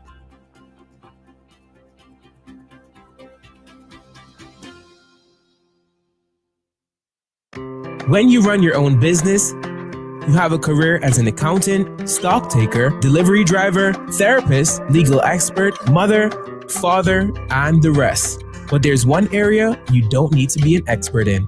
At Brava, we take the complexity out of your business solutions. We keep it simple, so you can get along with doing what you do. Brava, the Simplify My Business company.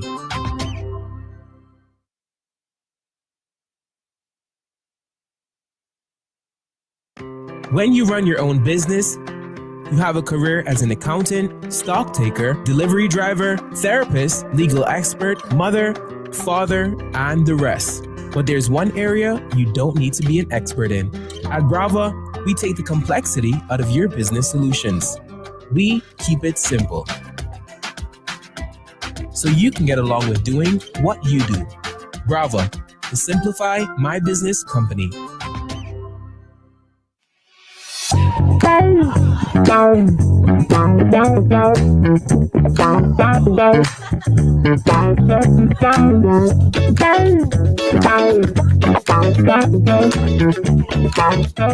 Why is my bill higher? These days, it might seem like the cost of everything is going up here in Cayman. When it comes to your energy bill, this may be no exception. You may be wondering why your bill is higher when you haven't done anything different in your home. Here are some common factors that will increase your energy usage. As temperatures outside increase, your air conditioning unit has to run longer to keep your house cool, even if you haven't adjusted the thermostat. During the summer months, cooling your home can make up more than half of your energy bill. It's important to maintain your AC so that it can function as efficiently as possible. Changing your AC filters can also help with ensuring units are functioning properly. Remember, for every degree you turn up your thermostat, you can save on your monthly energy cost. Turn off your AC when no one is home. Thermostat should not be set any lower than 78 degrees. Also consider closing blinds and drapes on the sunny side of your home. This will help reduce the temperature inside your home. Remember to consider energy waste. Think about the items in your home that are using energy, like gaming computers and ceiling fans. Always unplug and turn these items off when they are not in use or needed. This will help you conserve. Now that you have some energy saving tips, you can track your consumption daily on MyCUC. Learn more at www.cuc-cayman.com.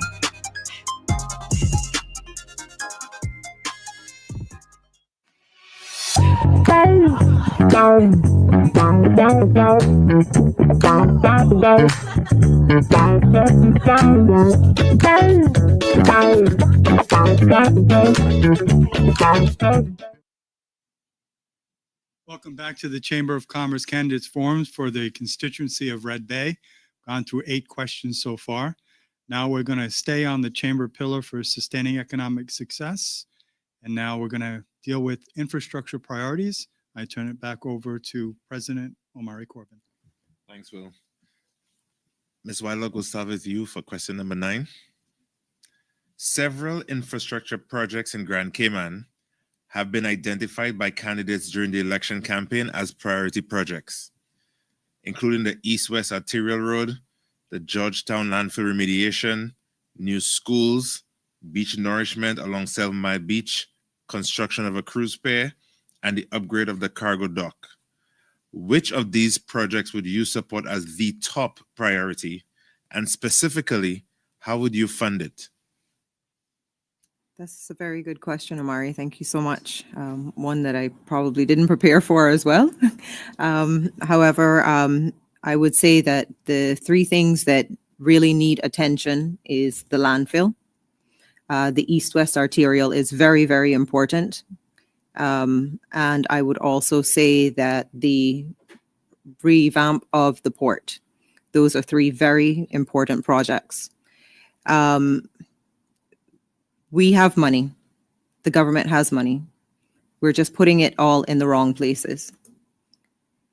We are overspending on some of our projects, and there needs to be savings needs to be realized so that the money can be pumped into these very important projects.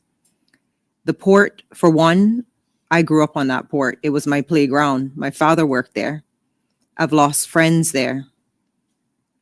The East-West Arterial, I've had to wake up at 5:15 in the morning to drive from East End to come to town, to go to sleep for an hour, and then get up and go to work. As far as the dump is concerned, I grew up on Sound Road. That's where my family got my pet dog. I knew when it started, and I see what it is now. It's huge. It's looming. We need to take care of those problems. Thank you. Thank you, Ms. Whitelock. Ms. Thomas? Thank you very much.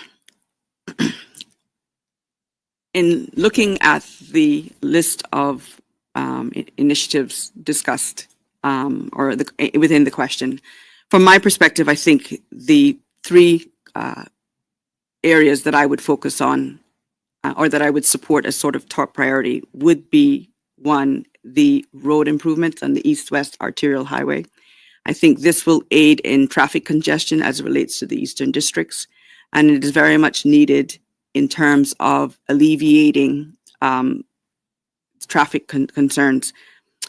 One of our candidates in our team, she lives in East End. She spends 4 hours of her day, 3.5 to 4 hours a day in traffic every day. This is taking away from the quality of life that she has, and for all East Enders that they have. I mean, to spend 4 hours out of your day in traffic, not many of us actually face that unless you're living in the eastern districts. So I would put that as one of my top priorities, because I think these people deserve some hours back in the day to spend with their families. Second, I think we need to focus on waste management, simply because with all this unplanned development or excessive development, it has put a strain on the natural, on the environment, and the wastage that's coming out of that is all these new hotels are going in, it's adding to the dump. We'll keep building, but we keep forgetting that there's wastage coming from all of these facilities. Hotels, we're not only talking about garbage waste, we're also talking about feces, let's face it as well. We have never properly introduced proper waste disposal. So I think it would be a key factor. The third one would be, for me, would be the beach erosion, because I think we just keep kicking the can down the road and we don't adequately focus on it. In terms of going back to wastage, I think we need proper recycling programs need to be implemented as mandatory to also help with reducing the amount of waste. We have to have mandatory impact assessments as well done on all of the things that we're intending to do. And we need to also help, in order to reduce wastage, look at eco-friendly environments. Overall, we need sustainable policies that balance development and the environment. Thank you, Ms. Thomas. Mr. Gold? Thank you for the question. I agree with my opponents in that some of the main infrastructure projects that we should be focused on is the East-West Arterial. That's a road that is desperately needed. It will not only alleviate traffic and help with our traffic problems, but it's possible that it will unlock some land that we could be using to develop affordable homes for our Cayman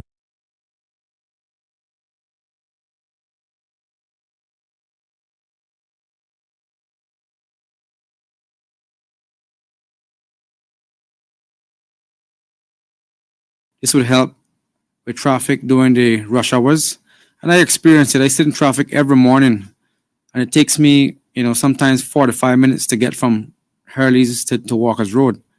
So I live through it. I know what it is. It's a terrible thing because the kids have to get up from so early. It affects your quality of life.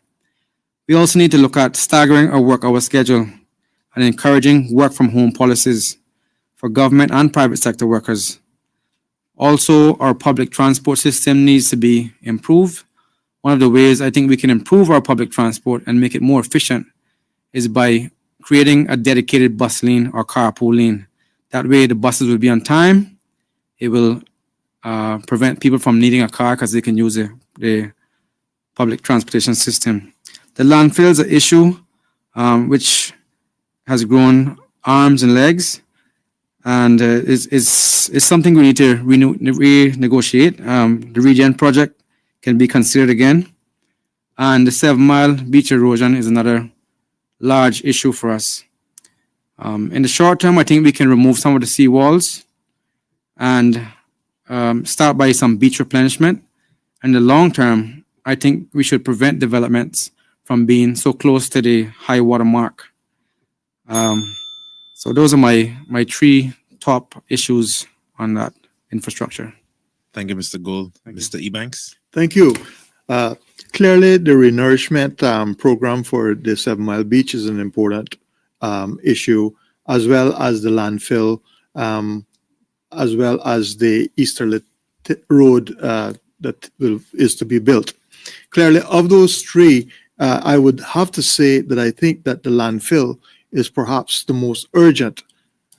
By all accounts, it appears that we have 3 years left to run on the landfill. And given that fact and the significance that means to the island as a whole in terms of ensuring its security overall, ensuring that Cayman remains a place that people will want to continue to visit, I think that has got to be the top priority, despite it not being necessarily the most attractive one in the lot. I mean, I would prefer to have been able to choose the east-west arterial, because clearly that would kill 3 birds in one stone, with one stone, so to speak. It would open new roads, it would open additional land for housing, which helps with that, and it would also help with congestion. Not for the reasons that people think so much, because people think that just by opening the road, you're going to ease congestion. But the reality of it is that opening the road is only the first aspect of easing congestion. What has to happen is that we need to put in infrastructure along with the road, additional amenities in that area, so that when people are coming from the eastern districts towards town, they will have the opportunity to do their business in that area rather than to come into the choke points in town.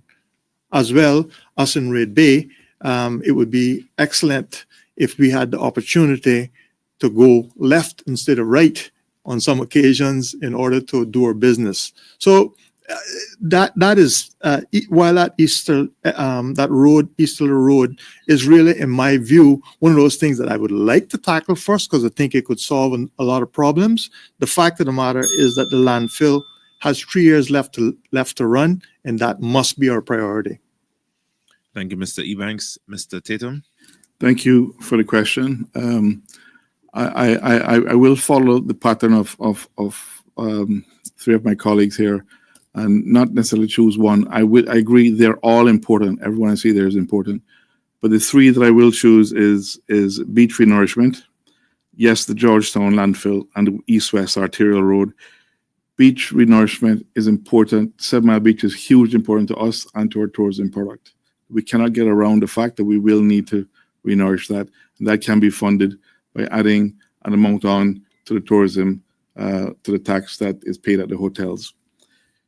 Georgetown landfill, unfortunately, the PAC government lost an excellent opportunity for the country to own a waste energy plant, a modern waste energy plant that was expensive but still affordable. The price, I don't know what the final cost is going to be, given the increases, but there's no alternative. We have to find a way to afford it, and one of the ways we can afford it is by the fact that that waste energy plant would create electricity and that would be sold to CUC, and that would generate an income stream. East-West Arterial Road is a quality of life issue. I have friends as well in eastern districts, but to spend 4 hours, I'm hearing, in traffic is entirely horrendous. I used to live in Breakers for 2 or 3 years while we moved out there to save money to be able to afford to build our house in Red Bay, and the rents there was much more affordable. Back then, we used to leave at 5 in the morning. I can't imagine what it is now. So those are 3 important projects that I think needs to be prioritized. We can, if we cut that old expression or clause according to or the clothes that we need, whatever that expression is, but we can find the money to build these things. We just need to prioritize what we're doing, prioritize the projects. The PPM government that I was involved with over 2 terms did just that. There was no new borrowing over those 2 terms. We had good surpluses, and the till was replenished, and we were able to survive COVID. Thank you, Mr. Tatum. Ms. Thomas, our final question tonight will start with you. Cayman's development plan has not been updated in decades. What are your top 3 specific priorities for modernizing the plan to address current and future environmental and infrastructure needs? I think we've spoken a bit about those needs tonight in a roundabout kind of way, and there's no beating the bush here. The 3 sort of top priority: we need to modernize the plan, we need to sit down, we need to look at it, we need to look holistically at the entire Cayman Islands and prioritize initiatives, as we've discussed tonight. I mean, we've been focusing on segments, but there are other issues that are impacting these islands, and we have to look at it holistically. So and the top 3 specific priorities should be around roads, proper busing transportation system to deal with the increasing traffic needs. That includes not only school systems, private and public, but also just creating a reliable bus service across the island to reduce a number of plaguing issues.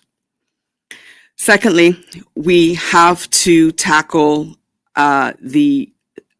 there's too much at the moment. A lot of people are crying about the overdevelopment. We must have sustainable development plans that balances our the environmental issues. We're losing mangroves. We're losing, can't think of the word right now. We're losing natural resources on a daily basis. We have to have proper environmental impact studies for all large-scale projects, and we must ensure that this is done. We also have to then modernize it by ensuring that in all deliverables that we do, we have to add in technology. Everything that we've discussed tonight, all of the problems that we've faced, there is technology available to enhance all of it. If we implement a busing system, we can add in ways to track visitors at bus stations to know when we can divert buses to where. What I'm trying to say is that it has to be data driven, and we have to look at the technologies available for the various sectors. Looking at the plans in itself without technology that's available to us today, from speed cameras, CCTV, and everything else, there are ways to monitor it with AI, border control as well, all with drone software. There are a number of initiatives that we can do with technology. Thank you, Ms. Thomas. Mr. Gold. Thank you for the question. The reality is of the question that the plan has not been updated in decades. Past administrations have obviously dropped the ball. The PPM government had an opportunity. The UPM government had an opportunity.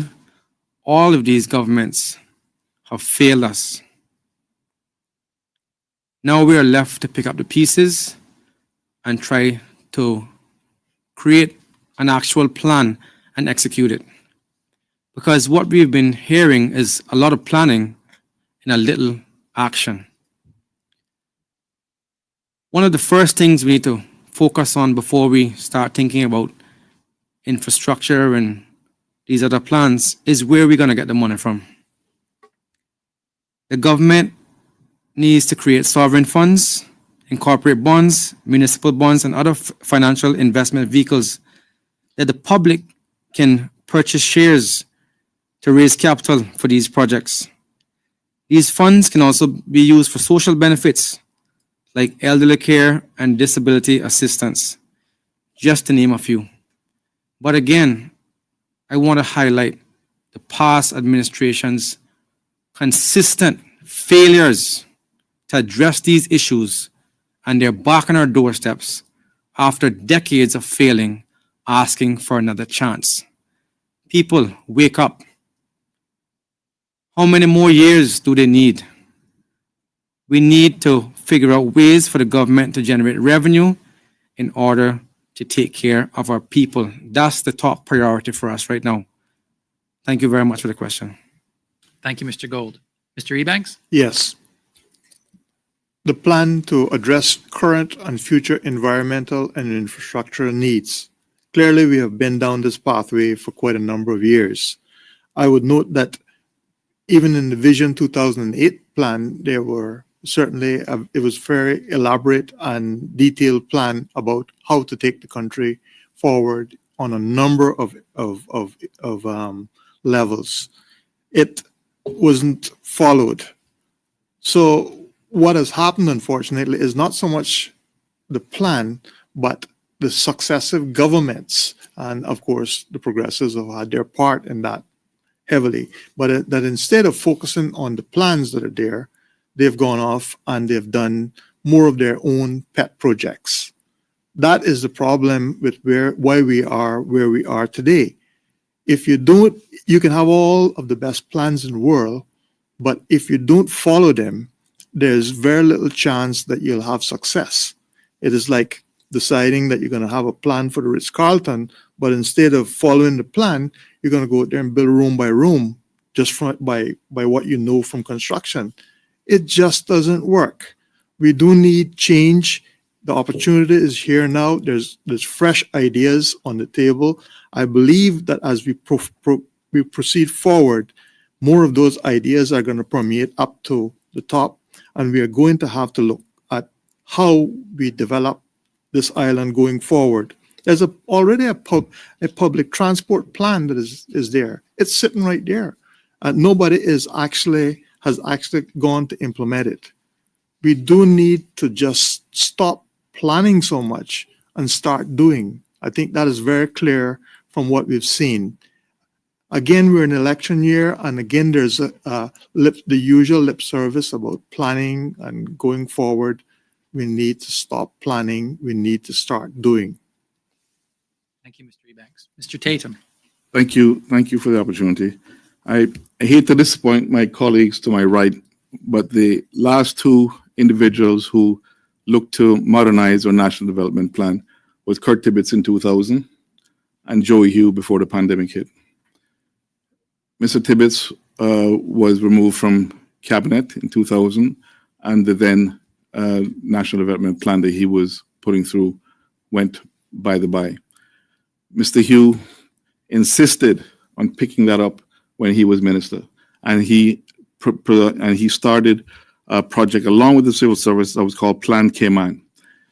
That Plan Cayman project had a good premise.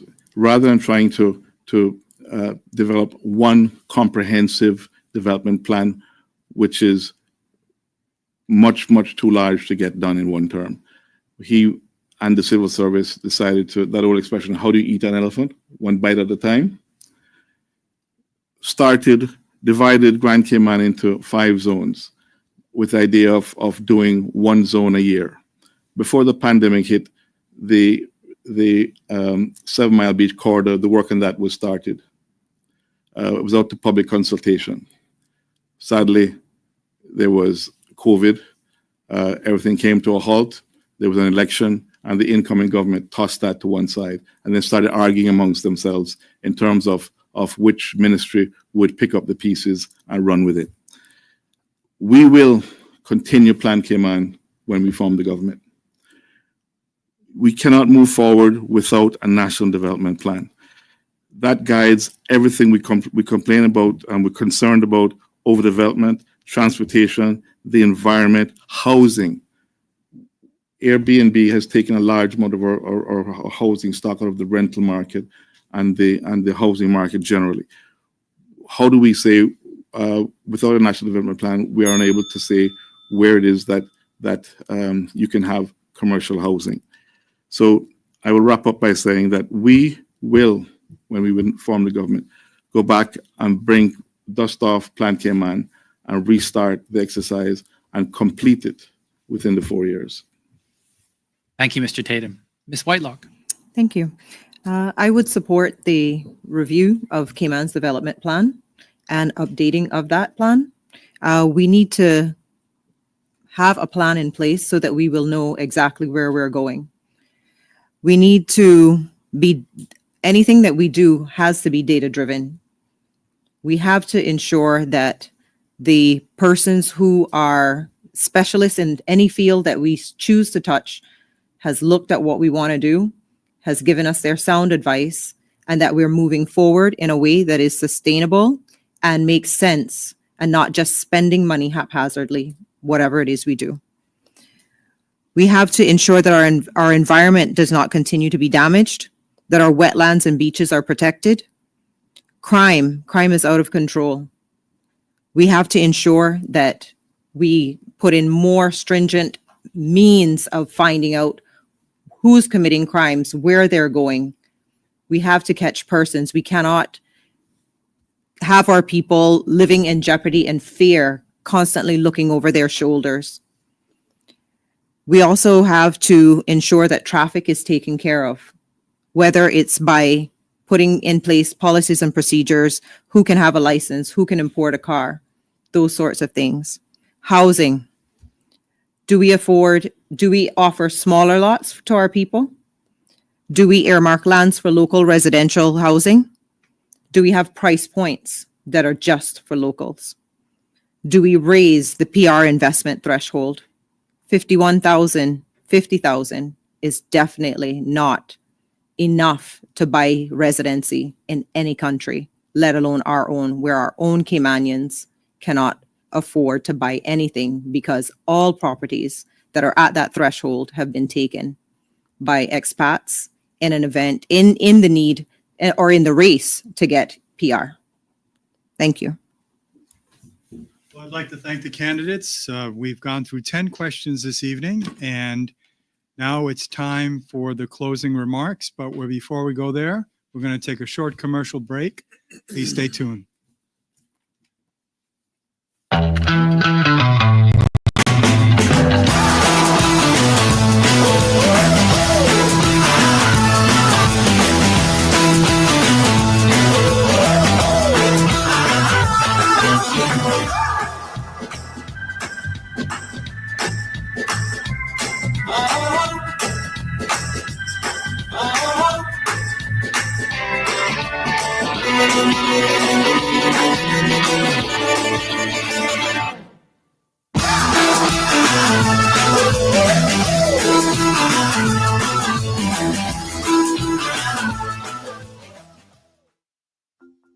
At CUC, we care about helping our customers. Here are some quick energy saving tips from CUC so you can use less energy and save money. Set your AC Smart thermostat to maintain an indoor temperature of 87 degrees Fahrenheit or higher when you are away from home, and have the temperature cool to a comfortable 78 degrees Fahrenheit or higher when you arrive home. Adding insulation can cut your cooling costs by 15 to 45%, depending on your home's size and current insulation. Focus on insulating your attic, walls, and windows for the best results. For your laundry, avoid over-drying clothes. Not only does it waste energy, but it also harms fabrics. Dry towels and heavier cottons separately from lighter weight fabrics to save energy. Your TV and gaming setup can be big energy consumers. Save costs by reducing in-game settings and turning off your console when not in use. Remember, every small step counts. Use energy wisely and make a big difference in your energy bills and the environment.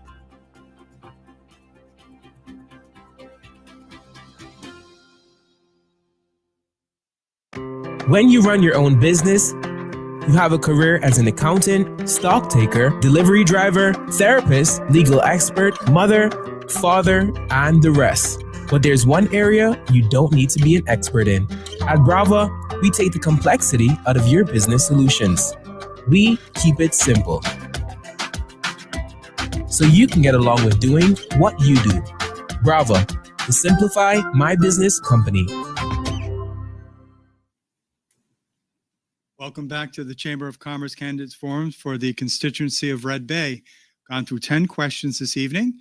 Now it's time for each candidate to deliver a 2.5-minute closing statement. And we'll begin as they were seated, which is by democratic process through a draw. And we'll begin with first candidate, Leon Gold. First of all, I want to thank the Chamber for hosting this forum and for inviting us to take part in this forum. I want to start by saying there's a clear division of our people. We need to stop the divisiveness and the us against them mentality. At the end of the day, we are all expats because we all had to come from somewhere, regardless if you're a 10th generation Caymanian or not. We had to come from somewhere. We're all expats. We need to stop the fighting against each other. One of the examples of this was the incident that happened recently with a 17-year-old child that got attacked on the side of the street. And I want to say to him tonight, I have not forgotten the injustice that was served to you. And I am waiting on a response from the police to hear why the other person was not arrested or if they were. I can't promise to solve, every problem overnight. But what I can promise is this. I have the ambition, the drive to bring real positive change to our community. I have already been doing work there, getting things done. And I will continue to serve with honesty, integrity, and a dedication to the people of Red Bay. I have been living there since 1985, more than most. I'm committed to Red Bay, like it's my own family. When you go to the polls, you'll have a choice. You can choose the same old party politics with all the empty promises and constantly shifting alliances. Or you can choose me, an independent voice who will always put the people of Red Bay and the Cayman Islands first. I sit before you today with a clear message. On April 30th, vote for change. Vote for common sense. Leadership that will serve the people, not the powerful. When you vote for me, you're voting for someone who will always put you first, and together we will build a better future for the Cayman Islands. Vote number 2, Leon Gold for Red Bay. God bless the Cayman Islands. Thank you. Mr. Philip Ebanks. Good night, and I'd like to thank the Chamber for hosting this forum, and I'd like to also thank the people of Red Bay for the opportunity to allow me to come into their homes on the various times that I've been there canvassing. I've heard the issues here in Red Bay. I've heard of the inattention and the abandonment by the previous MP for the last 10 years. Irrespective of the spin that they might like to put on it at this point, it is clear that Red Bay is crying out for change. It is crying out for change to deal with infrastructural needs in the district. It is crying out for somebody that they have connectivity with as their MP. The old saying is that the MP has never been in that constituency. That's what they're saying. However, I believe that that's not absolutely correct. I think I've seen him there once or twice. The point with the MP and the connectivity of the MP to the constituency is clearly one of those issues which is near and dear to the people of Red Bay. If and when I am elected by you, the good people, on the 30th of April this year. I plan to be a full-time MP within the constituency. As I promised in my brochure, I will ensure that there's a constituency office. That constituency office is more than just a room in someone's house. It will be Red Bay House. It will be the place where we're able to ensure that the connection between you and your MP remains there. It's sacred, it's important, where we can have registers that ensure that we are able to contact individuals wherever they are and wherever the needs arise, and not simply to come along at Christmas and say hello. I plan to be there full time. The abandonment for the last 8 years is horrible, and they know it. They've said so in their own meetings that they're sorry, but regrettably, 8 years is really too long for now there to be regrets at this particular time. They should have been dealing with the constituency. They should have been there dealing with the traffic situations that we have there.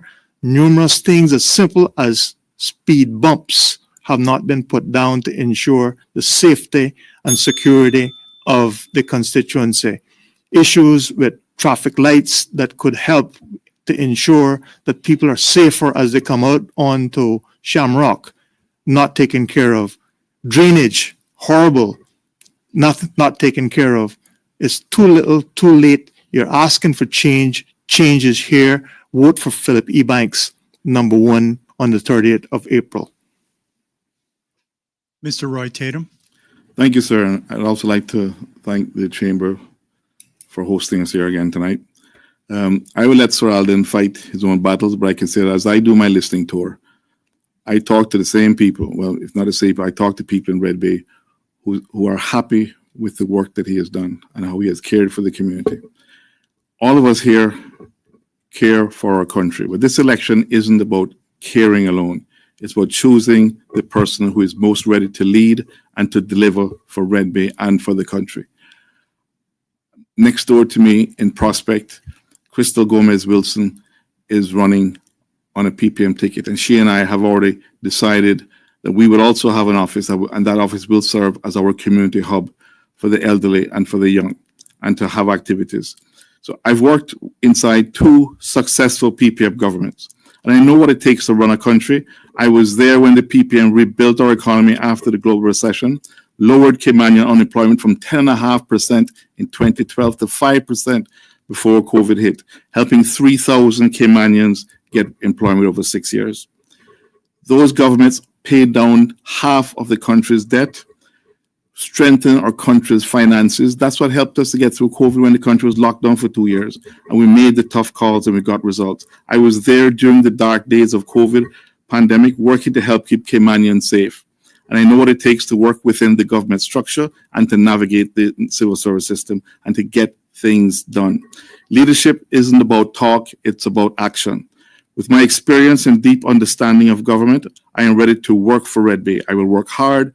I will work from day one to serve the people of Red Bay and the Cayman Islands. I am prepared to work in the Cayman Islands cabinet, fighting for Red Bay and protecting the interests of Caymanians and our islands at home and abroad. On April 30th, Red Bay, vote number 3, vote for Roy Tatum, vote for experience you can trust and commitment you can count on. Thank you, and God bless our beloved Cayman Islands. Mrs. Natasha Whitelock. Thank you, Will. Thank you, Will, Omari, and Jason. Thank you so much for having us all here tonight. It's certainly been a pleasure. But to my Red Bay people, many of you have watched me grow up. You are my neighbors, my friends, my church brothers and sisters, and you know my heart. I raised my kids in Red Bay. My grandparents spent their lives in Red Bay, and my parents still live in Red Bay. Red Bay will always be my home. All of us candidates here today are new, but not all of the ideas are fresh. I would know. I grew up in the PPM. I have chosen to join the Caymanian Community Party because our party values closely align with my values and our community's values. If I am elected, I will bring my broad professional experience in education, financial services, human resources, and security to the service of the Red Bay community. You can be confident that I will give you the representation you can be proud of on a national and international level. You have an open invitation to hold me accountable. Hold me accountable to bring to the community my strong work ethic, empathy, integrity, grit, and dedication. Hold me accountable to bring to our community a fresh set of eyes, new strategies, and my ability to work with and talk with anyone. I will listen to each of you, and I will lead from the trenches, not just sit behind a desk and delegate or ignore you. I will bridge the gap between government and community. We know our community deserves representation that is consistent, present, and not a repackaging of the same old ideas.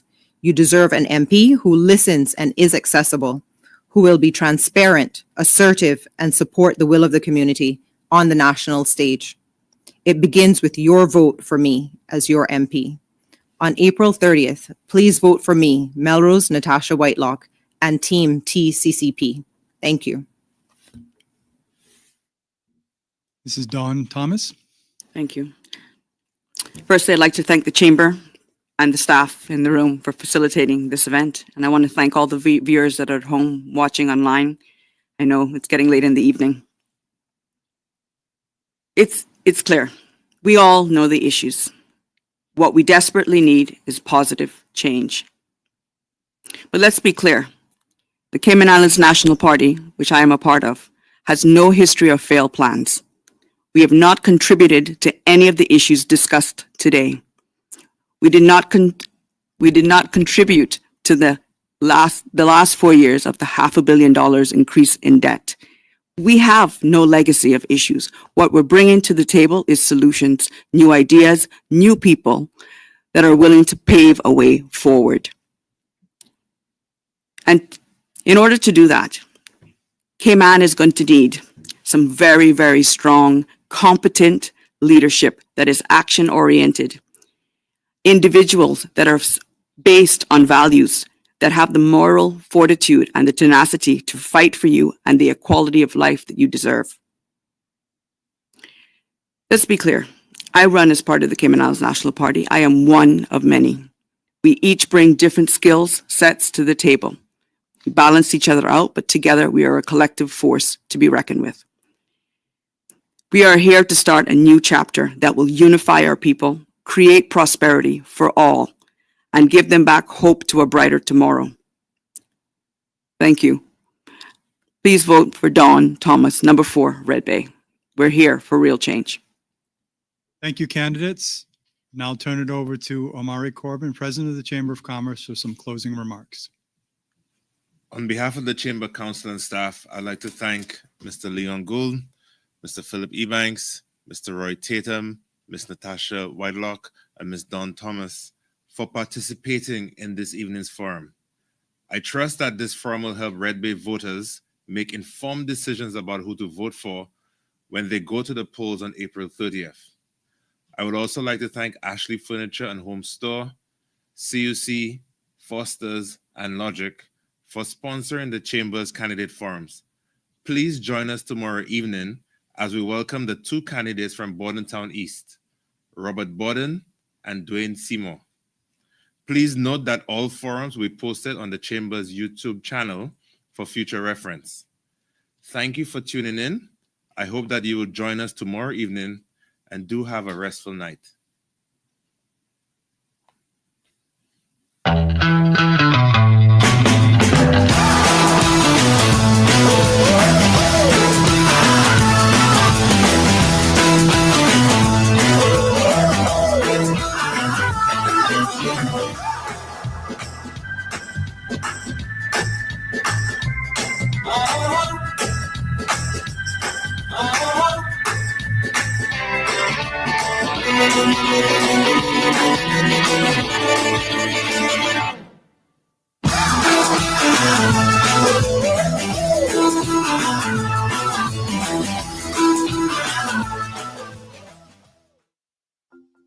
At CUC, we care about helping our customers.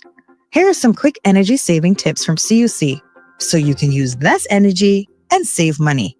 Set your AC Smart thermostat to maintain an indoor temperature of 87 degrees Fahrenheit or higher when you are away from home, and have the temperature cool to a comfortable 78 degrees Fahrenheit or higher when you arrive home. Adding insulation can cut your cooling costs by 15 to 45%, depending on your home's size and current insulation. Focus on insulating your attic, walls, and windows for the best results. For your laundry, avoid over-drying clothes. Not only does it waste energy, but it also harms fabrics. Dry towels and heavier cottons separately from lighter weight fabrics to save energy. Your TV and gaming setup can be big energy consumers. Save costs by reducing in-game settings and turning off your console when not in use. Remember, every small step counts. Use energy wisely and make a big difference in your energy bills and the environment.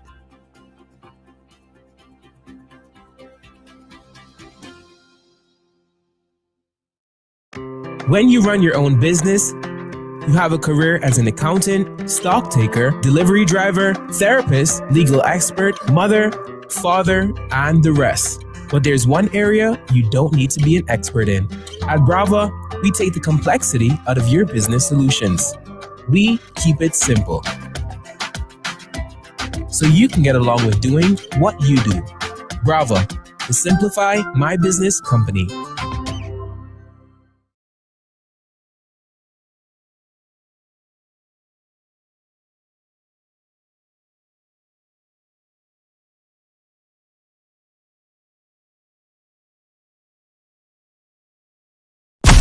Thank you for tuning in to another episode of The Cold Hard Truth on Bobo 89.1 FM.